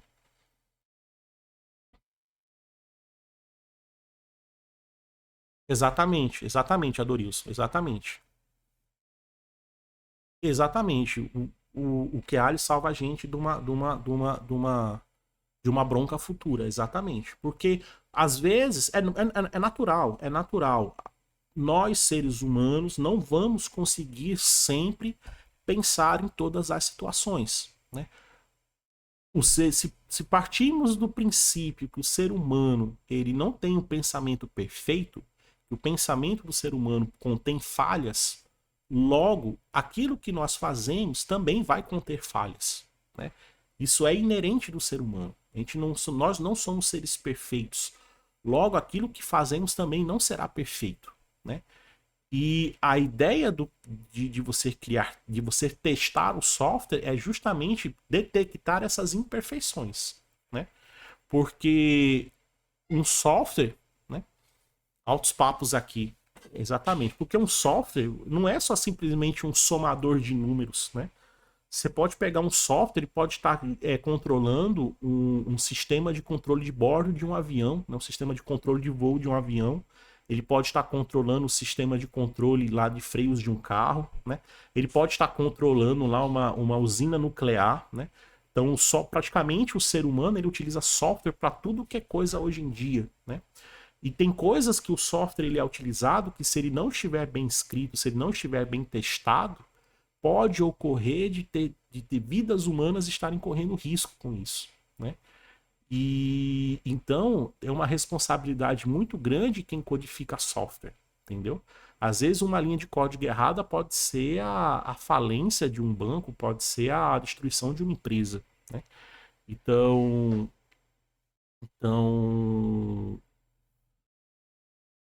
a ideia, né, de você criar um algoritmo e achar porque resolveu aquele problema tá ok, né? Não caiam nessa falácia. Você resolveu um problema, pare um pouco e pense, cara, existe alguma outra situação que o meu algoritmo ele não aborda? Existe alguma outra entrada que seria. E não existe casos, às vezes acontece muito com o algoritmo, já aconteceu comigo quando estava fazendo algumas coisas, que tem uma determinada entrada que ele nem uma resposta dá. Ele nem dá uma resposta, que é o pior ainda, né? Que às vezes quando ele dá uma resposta errada, você até percebe, opa, essa entrada aqui era para dar uma com essa entrada aqui era para dar uma saída tal, né? Mas já aconteceu situação comigo que nem uma saída esperada ele deu. Você deu uma entrada e ele não deu nada, ele simplesmente quebrou, né, o software. Imagina aí, você um avião lá voando, aí tem uma determinada entrada lá que ele recebe dos sensores e o software dá um null pointer exception, né? Ele dá uma travada lá, tela azul. Aí o que acontece com o avião que está a 30 mil pés de altura? Tá entendendo? É complicado, né? Monitores hospitalares, exatamente. Mas você tem lá um equipamento hospitalar de crítico, né? Que se aquele equipamento desligar, a pessoa que está ligada a ele pode vir a morrer. E acontece uma exceção lá que não foi prevista pelo programador. Acontece um erro que não foi previsto. E aí? Né? É... Não, sim, não, sei, exatamente, Luiz. Tem até um vídeo bem interessante, eu posso até passar o link, do Átila Yamarino, lá do Nerdologia, que ele fala sobre bugs, né? E ele fala dois casos lá que quase aconteceu a Terceira Guerra Mundial por falha de um sensor que custava 50 centavos de dólar, né? Um sensor lá de mísseis, ele detectou que tinha 5 mísseis vindo da União Soviética para os Estados Unidos, né? E que depois os caras foram e que ligaram para o vice-presidente. Primeiro o sensor disse que tinha o sistema falou que tava vindo 5 mísseis, né? Era 10 mísseis, era uma coisa assim. Aí o cara meio que ignorou, falou: "Não, os caras da União Soviética não é doido de mandar míssil em cima da gente não". Aí tipo alguns segundos depois os caras ligaram de novo: "Não, não, a gente tá só atualizando, não é 10 não é 5, 10 não, é 100". Aí o cara: "Eita porra, 100 mísseis é foda, deixa eu ligar aqui pro presidente". Aí quando o cara tava ligando pro presidente para falar sobre a questão dos mísseis, aí ele recebe uma terceira ligação. Alarme falso, foi uma falha do sistema, né? E quando foram analisar, foi um sensorzinho lá que falhou, né? Ou seja, os caras quase começam uma terceira guerra mundial por uma falha de um sistema, né? Por um bug no sistema. Então é complicadíssimo, cara, é complicadíssimo. E então, tome cuidado com essa falácia, né? Dividir o problema, pegar casos específicos para poder analisar um problema é uma boa estratégia, mas tome cuidado em fazer isso, né? Não caia na falácia tipo conseguir resolver, tá safe, né? Porque nada tá safe, nada tá safe. Né? E aqui, né, porque devemos ser cautelosos, tinha até a imagenzinha aqui, ó, que é justamente para evitar esse tipo de coisa, né? É aqui onde os bugs nascem, né? Quando a gente faz um algoritmo que acha que tá 100%, tá tudo... Porque às vezes também, quando a gente está na empresa, é uma coisa muito comum, a gente tem a questão do tempo, né? Do prazo, né? A gente tem que entregar aquilo naquele dia, não sei o quê. Então o cara faz uma solução que funcione para cumprir o prazo, né? E às vezes essa solução que cumpre o prazo não cumpre todos os requisitos necessários para fazer um software seguro, né? E aí acontece que nós conhecemos aqui a tela azul da morte, né? E essa tela azul da morte aqui pode ser uma coisa besta, foi só meu joguinho que parou de funcionar, então no máximo eu vou ter um aborrecimento, mas isso aqui pode ser um sistema crítico aqui que pare, que você afete a vida de várias pessoas, né? Então, então é complicadíssimo, é complicadíssimo, né?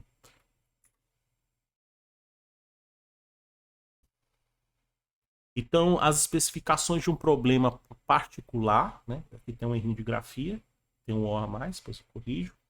Elas devem ser examinadas com muito cuidado, você tem que sempre estar revisitando, né, a definição do problema e analisando se aquele teu algoritmo realmente ela atende os requisitos da definição do problema, né? E sempre analisando e tentando estabelecer quando o algoritmo proposto ele atende aquilo ou não atende, né? Aí daí surge a necessidade de requisitos, né? O algoritmo deve ser capaz de, o algoritmo deve ser capaz de, né? A análise de requisitos, né? A gente tentar entender o que se deseja com aquilo, qual é o objetivo esperado, né? É uma área de estudo da engenharia de software que é justamente para você definir essas especificações. Porque nem sempre, como eu falei, o problema vai vir bonitinho para você. Às vezes o cliente sabe o que quer, mas não sabe como explicar. E aí cabe ao analista de requisitos ele conversar ali com o cliente e tentar extrair as informações necessárias para poder entender o que se deseja, né? E nesse entendimento ele estabeleceu uma série de requisitos na qual o software ele deve atender, né? E também o conjunto de casos de testes bem escolhidos, ele pode dar um grau de confiabilidade na solução proposta, né? E uma coisa interessante sobre o teste de software, porque o teste de software, ele não acha bug, né? O teste de software, ele não é feito para achar um bug, né? O fato de você escrever um algoritmo, escrever um teste, ele não vai achar necessariamente um bug, né? Mas ele vai te permitir alterar o algoritmo, melhorar o algoritmo, sem que aquilo que já estava funcionando deixe de funcionar. Porque se você faz um algoritmo, faz um teste, que o teste passa, massa. Se tu pega aquele algoritmo e você altera alguma coisa nele e aquele teste que funcionava anteriormente passa a falhar, então você já sabe que, olha, essa alteração que eu fiz, eu adicionei algo de errado que fez aquilo que funcionava anteriormente parar de funcionar, né? Então os testes de software é a confiança que você tem de que toda e qualquer alteração que você faça no software, ela seja, ela não atrapalhe, não é que atrapalhe, ela não afete aquilo que funcionava anteriormente, né?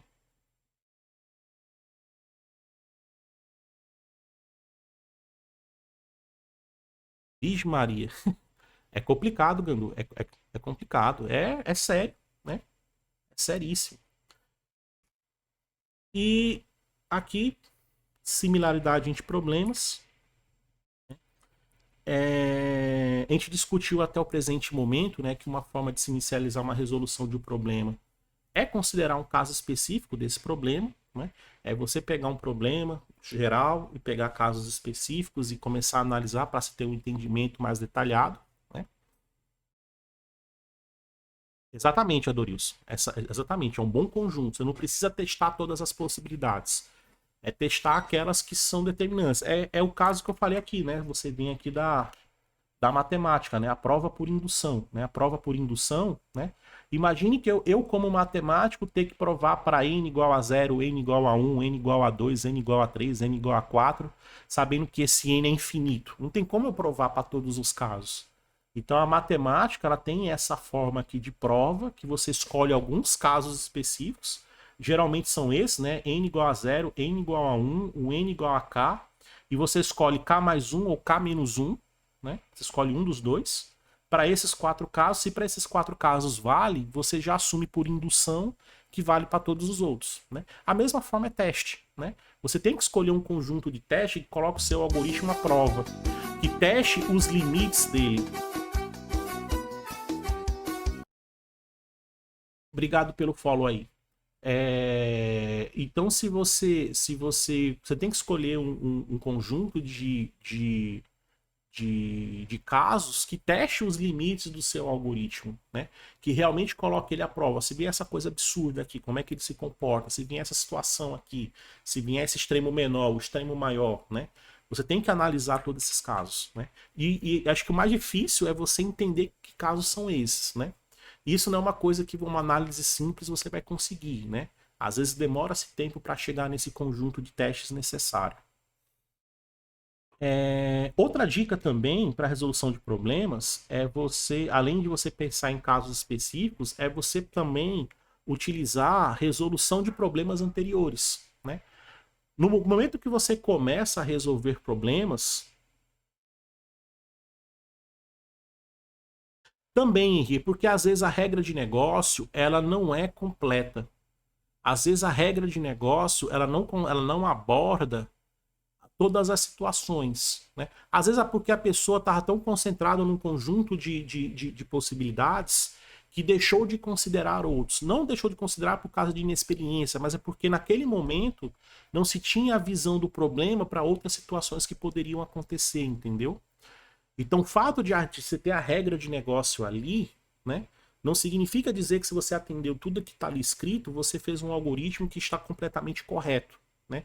A corretora de algoritmo ela vai muito mais além do que uma simples especificação do cliente. Né? E então, quando você está fazendo um algoritmo, né, você tem que testar aquelas especificações dadas, né? Mas também você tem que extrapolar aquilo, né? Que muitas vezes as pessoas não fazem, né? Porque vê como trabalho extra, né? E que aí necessita de horas e não sei o que, como tem prazo, isso, aquilo, enfim, né? Tem N motivos, né? Nunca duvide da capacidade do usuário final. Exatamente, Davi. Exatamente. Exatamente. Cara, teve um semestre aqui que eu dei uma aula, eu ministrei uma disciplina de desenvolvimento para aplicativos móveis em Android. Sabe o que foi que eu fiz para poder testar algumas... eu passei um trabalhozinho que era um teste de navegação, né? Sabe o que foi que eu fiz para poder testar o trabalho dos alunos? Peguei o Heitor. Com 2 anos de idade. Falei, Heitor, vem cá, meu filho. Olha aqui, ó, que legal. E ele começou a apertar nos botões na tela, meu amigo. Aí dava os erros tudinho, porque o Heitor apertava de uma forma totalmente aleatória, né? E quando ele apertava de forma aleatória, os erros iam aparecendo. Aí eu só ia só anotando aqui, rapaz, olha que divertido. Então, profissional de UI UX, exatamente. Bora, Heitor, aperta aqui, opera aí, já vamos pro próximo. Né? Porque ele pensa de uma forma totalmente doida, né? E aí ele ia apertando lá, ia só vendo, só anotando aqui no Caveirinha. Caveirinha é meu caderninho que eu anoto as coisinhas, né? Melhor forma de... Foi, exatamente, Ederson, exatamente. Eu pensei num caso de teste excepcional. O Heitorzinho ali apertando, ó. No instante descobriu as coisas. Então, nunca duvide do usuário final, Tente prever o que o usuário final ele vai fazer, né? Tente prever. Então, outra dica é sempre tentar trazer experiências de resoluções de problemas anteriores, né, para o seu problema atual. Ah, sim, também é boa, Eduardo, também é boa.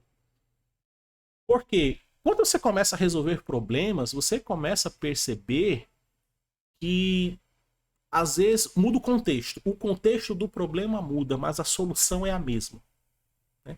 Você tem um conjunto de soluções que elas são intercambiáveis, né, entre contextos diferentes. Às vezes são problemas diferentes, mas o contexto é muito parecido, né? Exatamente, Wesley, né? Então, por exemplo, então às vezes quando você começa a resolver problemas, você vai notar que às vezes uma técnica que você utilizou, um determinado algoritmo que você utilizou numa outra resolução, ela serve para o que você está fazendo agora, né? Então, às vezes, quando você está resolvendo um problema, é muito importante você começar a analisar se os problemas que você está resolvendo agora têm similaridade com problemas antigos. Professor, mas eu nunca resolvi um problema na minha vida, e aí? Takeshi, obrigado pelo follow. Boa noite, boa noite. Se eu tô começando a resolver... Comecei agora, professor, tá aqui, ó.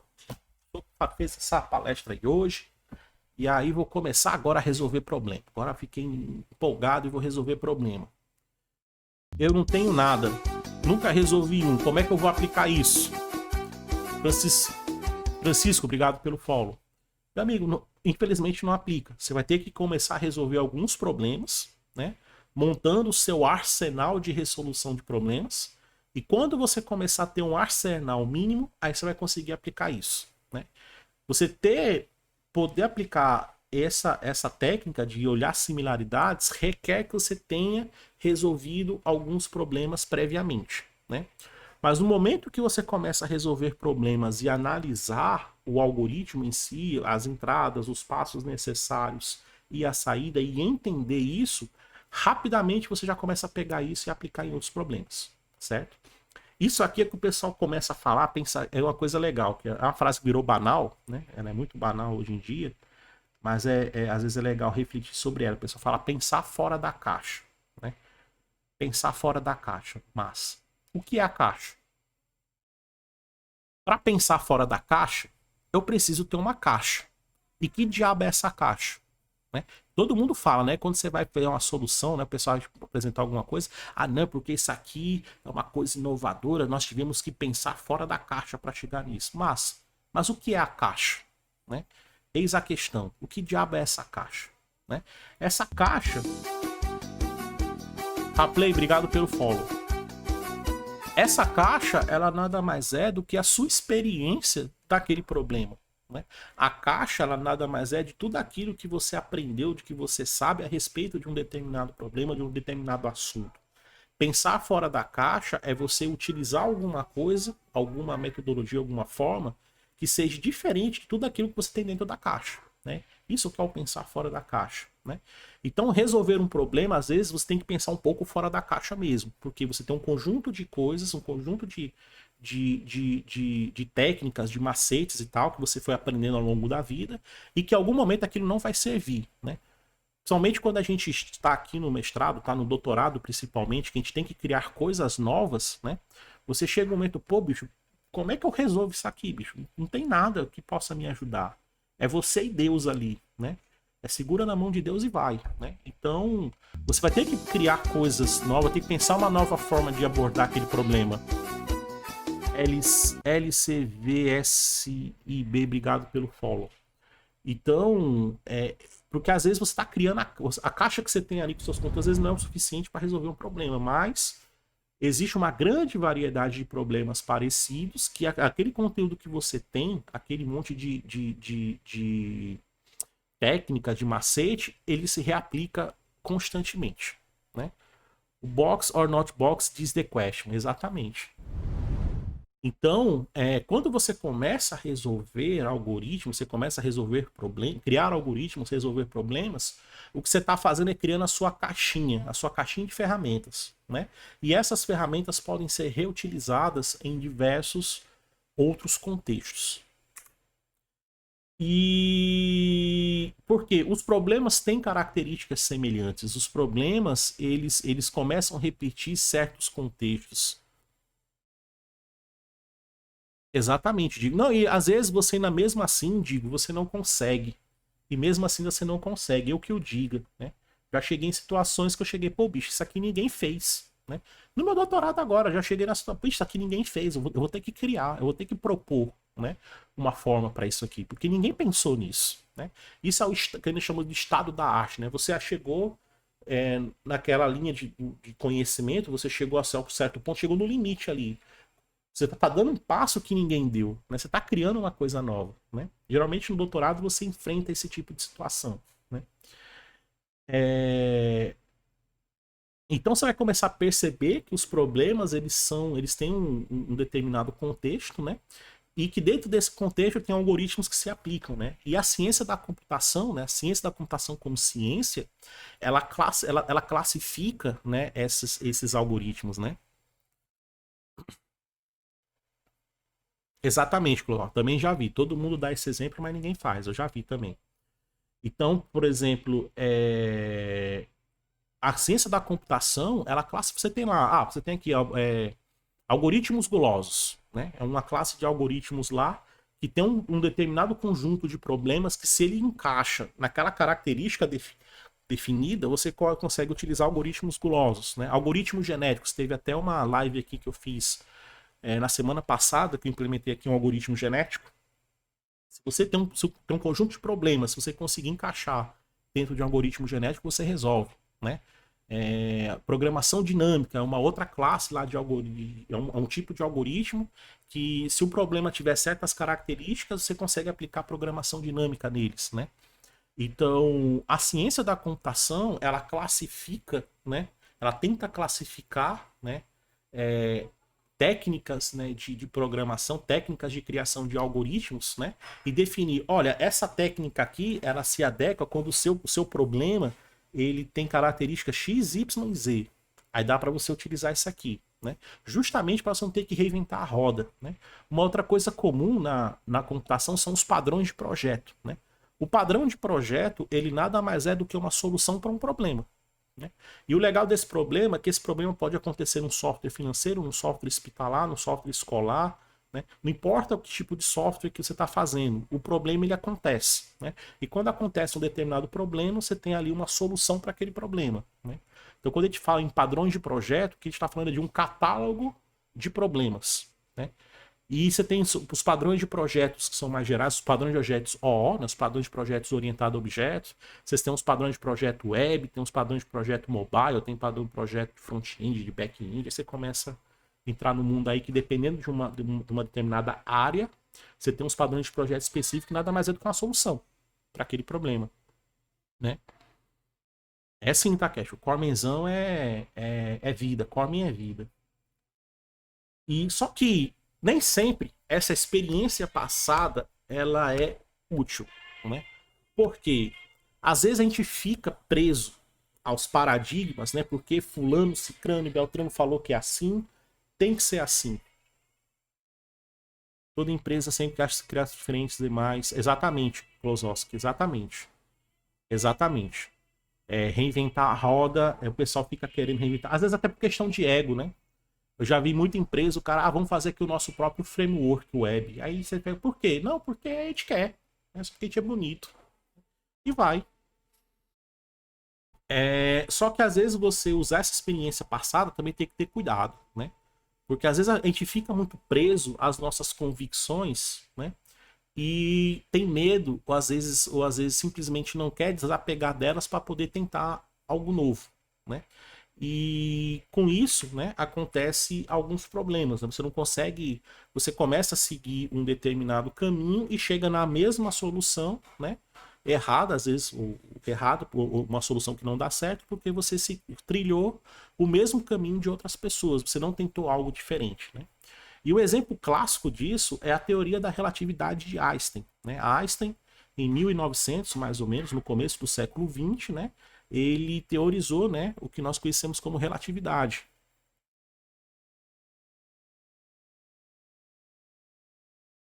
Sabe se existe algum material que fale sobre padrões de projeto, mas conforme o tipo de tecnologia, tipo, se for linguagem dinâmica, determinados padrões não fazem sentido, se for... Não, conheço não, nunca vi um material desse, digo. Até porque essas coisas de linguagem dinâmica e tal, elas ficaram mais populares agora, né? E tem até alguns. Eu acho que eu já sinto a necessidade, por exemplo, de ter uma nova literatura sobre padrões de projetos, né? Porque geralmente a literatura que a gente se baseia era da década de 90, baseada nas linguagens de programação OO da década de 90, né?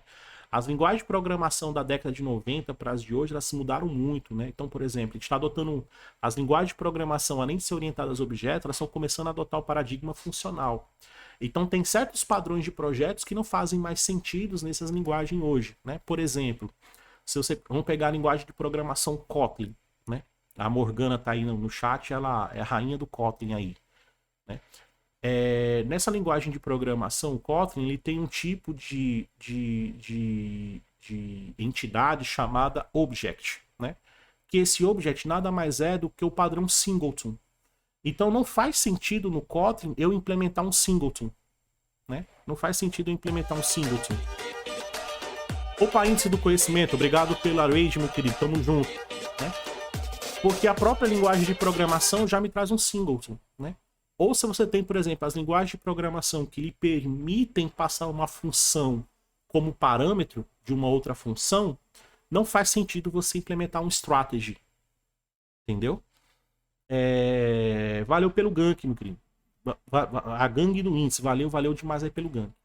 Então, você tem uma linguagem de programação que recebe como função, como parâmetro de uma função, uma outra função, o padrão strategy não faz sentido, né? Então, eu acho que já é necessário uma nova literatura a respeito de padrão de projeto, mas com esse pensamento mais científico, entendeu? Cada livro de padrão atual já faz isso. Geralmente você encontra cada uma linguagem diferente. Esse problema, naturalmente, já deve ser endereçado pelo autor. Sim, sim. Mas acho que eu sinto falta, Wesley, de um que olha assim de uma forma mais geral, mais abrangente, entendeu?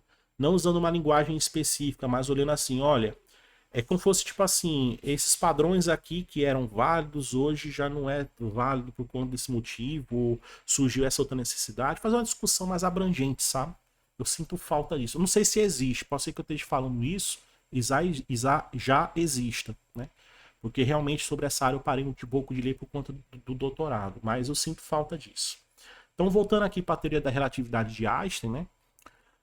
Quando Einstein criou a teoria da relatividade, no começo do século XX, né? Tudo que era necessário para ele criar a teoria da relatividade já existia, já era conhecido pela comunidade científica, né? Só que os cientistas, eles nunca pararam para questionar a teoria de Newton, né? Porque a gravitação de Newton, ela é um caso particular da gravitação de Einstein, né? Einstein criou uma teoria que ela é mais genérica do que a teoria de Newton, né? Então a teoria de Newton é um caso particular, né? Como tudo funcionava bem bonitinho na teoria de Newton, ninguém nunca questionou, né? Ou até tentaram questionar, ou até pensaram em questionar, mas ficaram com medo. Ficaram com medo de questionar. Falaram, não, bicho, aqui eu vou enfrentar aqui os papas da física. Os caras, os papas da física não falam nada, né? Quem sou eu? Né? E Einstein teve a coragem, né? E de fazer esse questionamento e fazer toda a prova para poder mostrar que a teoria dele era mais genérica, como funcionava e etc. Mas todos os fatos necessários para que poder pensar na relatividade, como Einstein pensou, já existiam. Só que ninguém tinha quebrado o paradigma até então posto para poder pensar numa coisa diferente, né?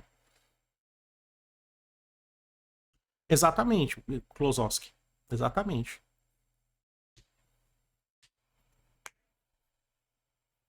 Sim, Eduardo, sim, faz sentido essa questão de funcionalidades.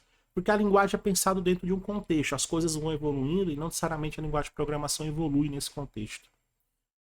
Então vamos lá. Então é isso. Então você pensar em similaridade em problema, você tem que tomar mais cuidado, porque às vezes você tem os fatos necessários para chegar na solução, mas às vezes não leva em consideração, né? E uma habilidade extremamente importante, né, se desenvolver no processo de resolução é você ter a capacidade de visualizar o mesmo problema em ângulos diferentes. Você deixa eu testar assim, deixa eu testar assado, deixa eu testar dessa forma, se for desse jeito, se for daquele jeito, né? É você realmente colocar à prova o seu algoritmo, é não ter medo dele estar errado. Às vezes a gente tem medo de escrever alguma coisa errada, mas escrever um algoritmo errado não é algo ruim, né? Só significa que ele ainda não chegou no nível de excelência necessário, né? Então você escreve, testa, deu errado por quê? Quais são as características do erro, né? Analise, né? Reescreva o algoritmo com essas características e tente de novo. Deu errado agora no quê? Analise e faça de novo, né? Isso aí, exatamente, ainda não é excelente. Então você tem que ter ideia que você não vai chegar a escrever um algoritmo que vai sair 100%, né? Ninguém faz algoritmo 100%, né? E existe vários exemplos disso. Você tem que ter ideia que aquilo que você faz pode ter um erro. Beleza, natural. O ser humano erra, né? O que é errado é você continuar com aquele erro, né? Pega o seu algoritmo, teste, reteste, pense em formas diferentes, coloque coisas que pareçam absurdas, né? Às vezes numa coisa dessa absurda você encontra uma coisa nova. É sempre você testando coisas que ninguém testou ainda que você descobre as novas coisas, entendeu?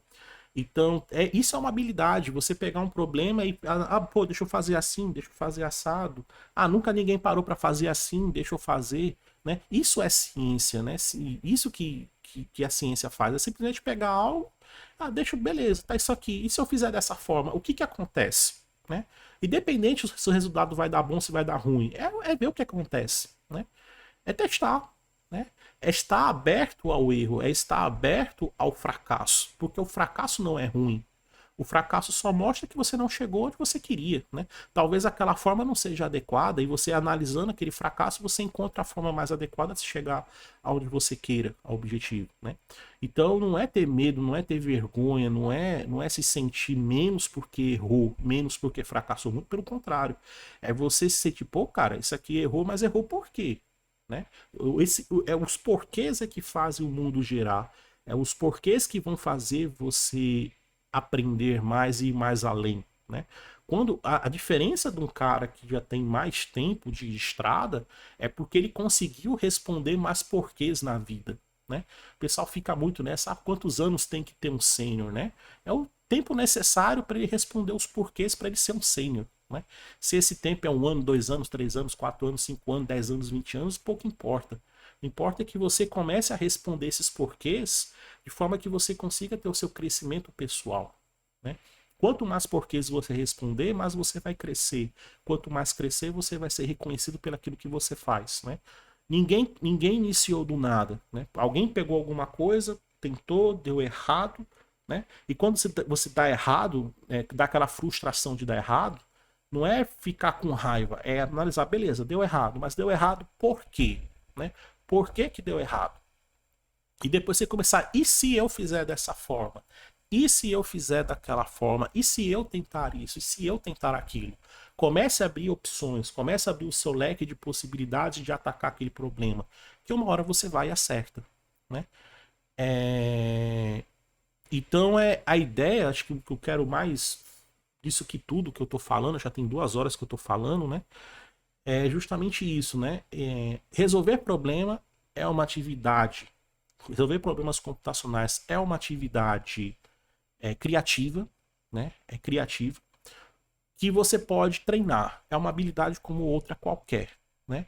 E nada mais é que você colocar em prática, vai tentando uma vez, analisa, deu errado, analisa os porquês. Por que que deu errado? Essa é uma pergunta importante. Quando você erra, acho que a pergunta que você deve se responder é: por que que deu errado? O que é que eu estou fazendo que está levando isso a dar errado? Né? Tá super interessante. Então, sim, ter sempre esse pensamento de questionário um pouco além da maioria. Rapley, pensa, por que que tá dando errado? O que é que eu estou fazendo ou deixando de fazer, né, para que aconteça esse resultado? E analisa isso, analisa isso. No começo pode ser uma tarefa tediosa, pode ser uma tarefa chata de se fazer, mas você vai notar que com o tempo você vai ganhando a habilidade de bater assim o olho. Ah, tá dando errado por causa disso, tá dando errado por causa daquilo, né? Isso é o que nós chamamos de experiência, né? O que nós chamamos de experiência numa linguagem de programação, na experiência de resolução de problemas, é justamente você já ter passado por essa etapa de problemas, ter analisado, ter entendido por que que errou. E quando você vê uma situação similar, você fala, provavelmente está errado por causa disso, né? É muito comum você ver, por exemplo, pessoas que já aconteceu muito. Eu me lembro que no mestrado, quando eu fazia o mestrado, tinha um professor lá de análise de algoritmos, a disciplina de projeto e análise de algoritmos, né? Ele era programador Fortran, o professor era ninja em Fortran. Só que os nossos algoritmos a gente fazia na linguagem que a gente quisesse. Ele falava, usa a linguagem que você quiser, né? Não importa para mim a linguagem de programação. Importa para mim é o algoritmo, né? Tanto que os trabalhos que a gente passava para ele, a gente passava o pseudocódigo e passava o código-fonte da implementação, né? E quando tinha algum problema, quem chegava com ele, o professor, a gente está implementando isso aqui, cara, professor, e está dando esse resultado. O senhor tem uma ideia do que seja? Ele, cara, tem algum canto do seu algoritmo que você está fazendo tal operação e esta operação está errada porque você está fazendo assim, assim, assim, assado e era para você fazer assim, assim, assim, assim. O cara nem pedia nem para abrir o código, ele já começava a falar. Por quê? Aí fala, pô, bicho, o Valdir é inteligente demais. Aí depois você começa a perceber, não é que ele era inteligente, obviamente ele é inteligente, né? Ele tinha o mérito dele, né? Mas é porque ele já deve ter batido tanta cabeça nisso na vida, já deve ter tido tanto problema parecido, que ele aprendeu, ele já sabe, quando dá esse problema aqui é porque tal coisa tá errada, né? Porque ele já passou por essa experiência passada, né? Isso é o que a gente chama de experiência. E quanto mais rápido você passar por isso, quanto mais rápido você resolver isso, mais rapidamente você vai ascender na sua carreira como desenvolvedor de software, como resolvedor de problemas, né? Então, acho que no final das contas, né, a mensagem, né, que eu posso condensar é isso, né? Até aqui, ok, pessoal? Tá de boa? Já estão quase acabando aqui já. Acho que falta poucos slides. 35, são 39 slides. Então, vamos lá. Existem algumas estratégias, né, que elas são algumas técnicas, né? Algumas técnicas que a ciência da computação ela classifica, né? Que ela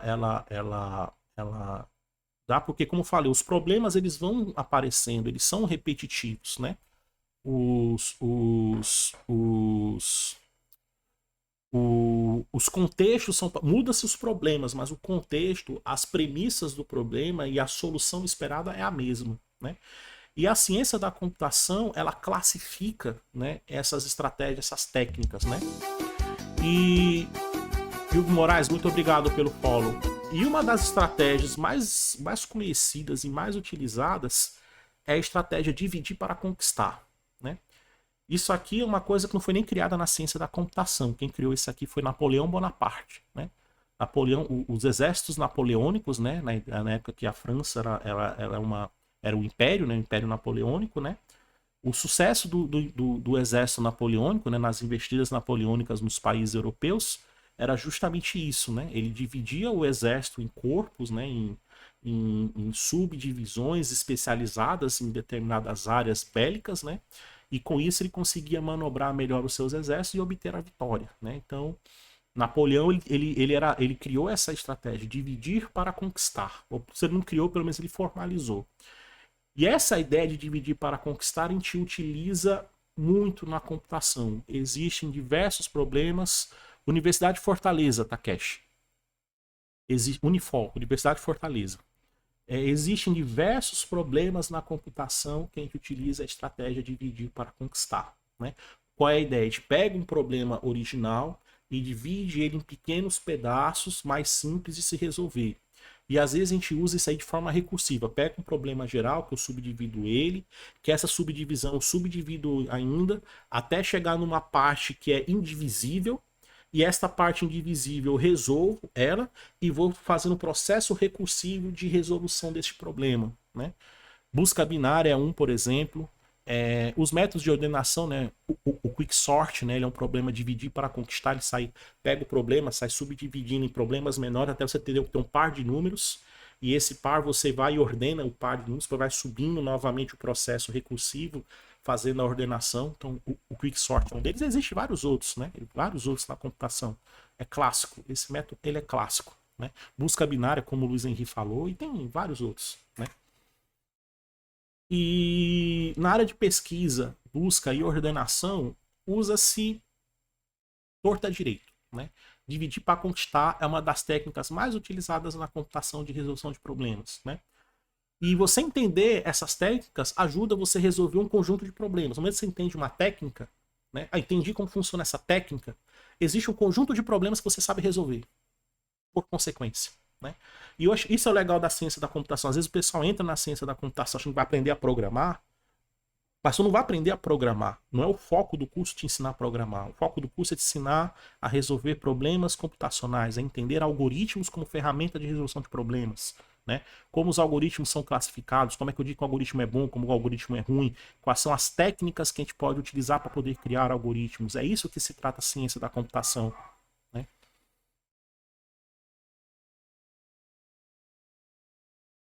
Sim, é verdade, Klosowski. Né? Então é isso que se trata a ciência da computação. Né? É você entender a natureza algorítmica dos problemas, né? Como criar algoritmos, né? As técnicas que você pode utilizar para criar algoritmos e como representar isso de forma que o computador consiga resolver. Né? Isso é que se trata a ciência da computação. Naturalmente, quando você começa a estudar algoritmos, começa a ver os problemas, aí naturalmente vai aparecendo as ramificações, né? Que é computação gráfica, rede de computadores, sistemas operacionais, teoria dos grafos, computação paralela e distribuída, né? Estrutura de dados, pesquisa e ordenação, e aí vai várias e várias sub-áreas da própria ciência da computação. Vejo que é ignorada, já vi alguém dizer para a maioria dos sistemas tanto faz, essa colocação estaria muito errada. Dependendo do que você tiver, ela está muito errada assim. Assim, porque às vezes o pessoal ignora esses fundamentos, que quando eu te falar disso aí, programador binário, a gente tá, quando a gente fala de eficiência algorítmica, né? É como você utilizar melhor a máquina, né? Porque é provado isso matematicamente na ciência da computação, que se eu pegar um computador 10 vezes mais rápido, não significa que o meu algoritmo vai rodar 10 vezes mais rápido. Certo? Dependendo da complexidade, né, da eficiência do meu algoritmo, se eu pegar uma máquina 1 milhão de vezes mais rápida, quase não tem diferença de desempenho se o meu algoritmo ele for muito mal escrito. Certo? Existe isso provado matematicamente na ciência da computação. Né? E como geralmente as pessoas não gostam dessa parte de eficiência algorítmica, porque é mais matemática do que computação, programação mesmo, né? É uma análise matemática que faz os algoritmos. Eu quero abordar isso aqui num outro momento, né? Às vezes as pessoas colocam isso em segundo plano.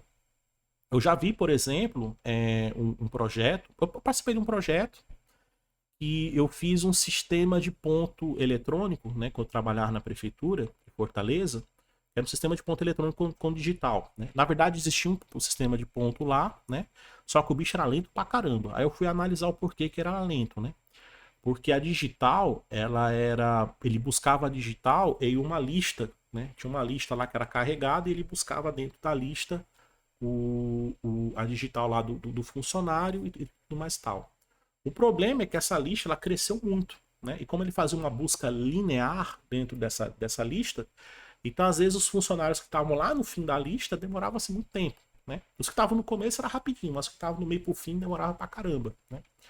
E aí como é que eu resolvi o problema? Eu utilizei em vez de fazer uma busca linear, eu fiz uma busca, eu representei isso numa árvore, eu coloquei numa árvore binária, acho que na época eu fiz uma árvore binária, e eu tive um ganho de performance estrondoso. Só mudei a estrutura de dados, eu não mudei nem o servidor, não mudei nada, só mudei a forma como representar isso. E já ganhei uma coisa estrondosa de velocidade, né? E depois que eu saí, ainda pensei na forma melhor, que ia ganhar mais velocidade ainda. Então, às vezes, só você mudando a forma como você representa para o computador o algoritmo, você já tem um ganho de performance em ordem de magnitude de 2, 3, 4, 5 vezes. Eu não mudo a máquina, eu só mudo a forma como eu represento para a máquina uma determinada informação. E às vezes as pessoas negligenciam esse tipo de conhecimento e acabam utilizando mais recursos computacionais do que deveriam, né? Então, assim, eu acho que é uma coisa essencial, sim, né? Mas não para quem está começando, né? É uma coisa que você começa a ver com a experiência. A experiência lhe traz esse tipo de necessidade, né?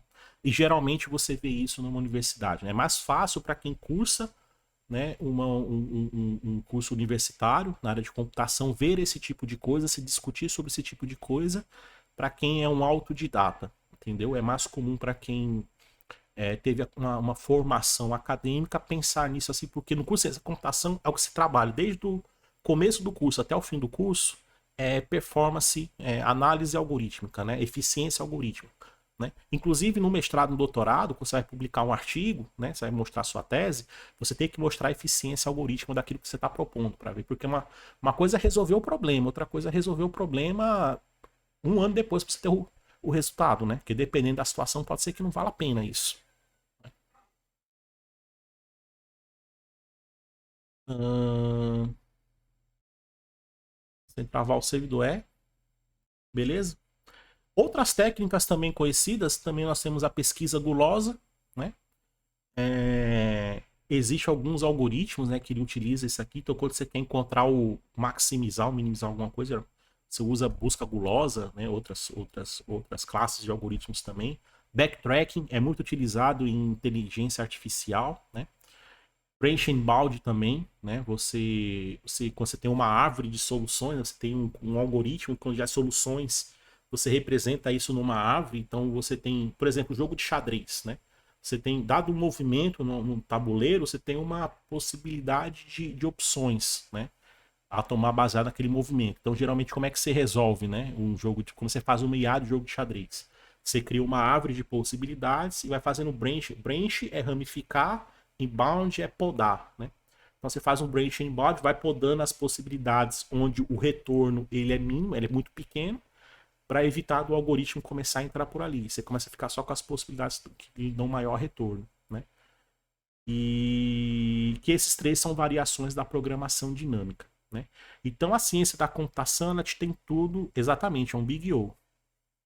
Então a ciência da computação ela tenta classificar, né, as técnicas algorítmicas e falar, ó, tem esse conjunto de problemas, você pode utilizar essa técnica para resolver, né? Esse conjunto de problemas você consegue utilizar essa técnica para resolver. E quanto mais técnicas você aprende, quanto mais algoritmos você resolve, né, quanto mais problemas você resolve, quanto mais algoritmos você desenvolve, né, mais apto você fica em resolver novos problemas, né? E você começa a perceber que a linguagem de programação é uma mera ferramenta. Não importa se você usa Java, C, C++, PHP, C Sharp, Kotlin, Go, Rust, não importa, né? É uma ferramenta. Obviamente tem ferramenta que você escreve mais, tem ferramenta que você escreve menos. Tem ferramenta que ela vai ser mais rápida, tem ferramenta que ela vai ser lenta, porque cada ferramenta tem um propósito, né? Então, se naquele propósito você tem que desenvolver um algoritmo, escolha a ferramenta certa, né? Então, a linguagem de programação, ela não é filosofia de vida, ela é ferramenta de trabalho, né? E como eu costumo dizer, né, aquela ferramenta que paga as suas contas, né, que paga os boletos no final do mês, é a melhor ferramenta que tem para você, certo? Mas pronto, pessoal, agora aqui terminei aqui os slides. Alguém tem alguma dúvida aí, alguma pergunta?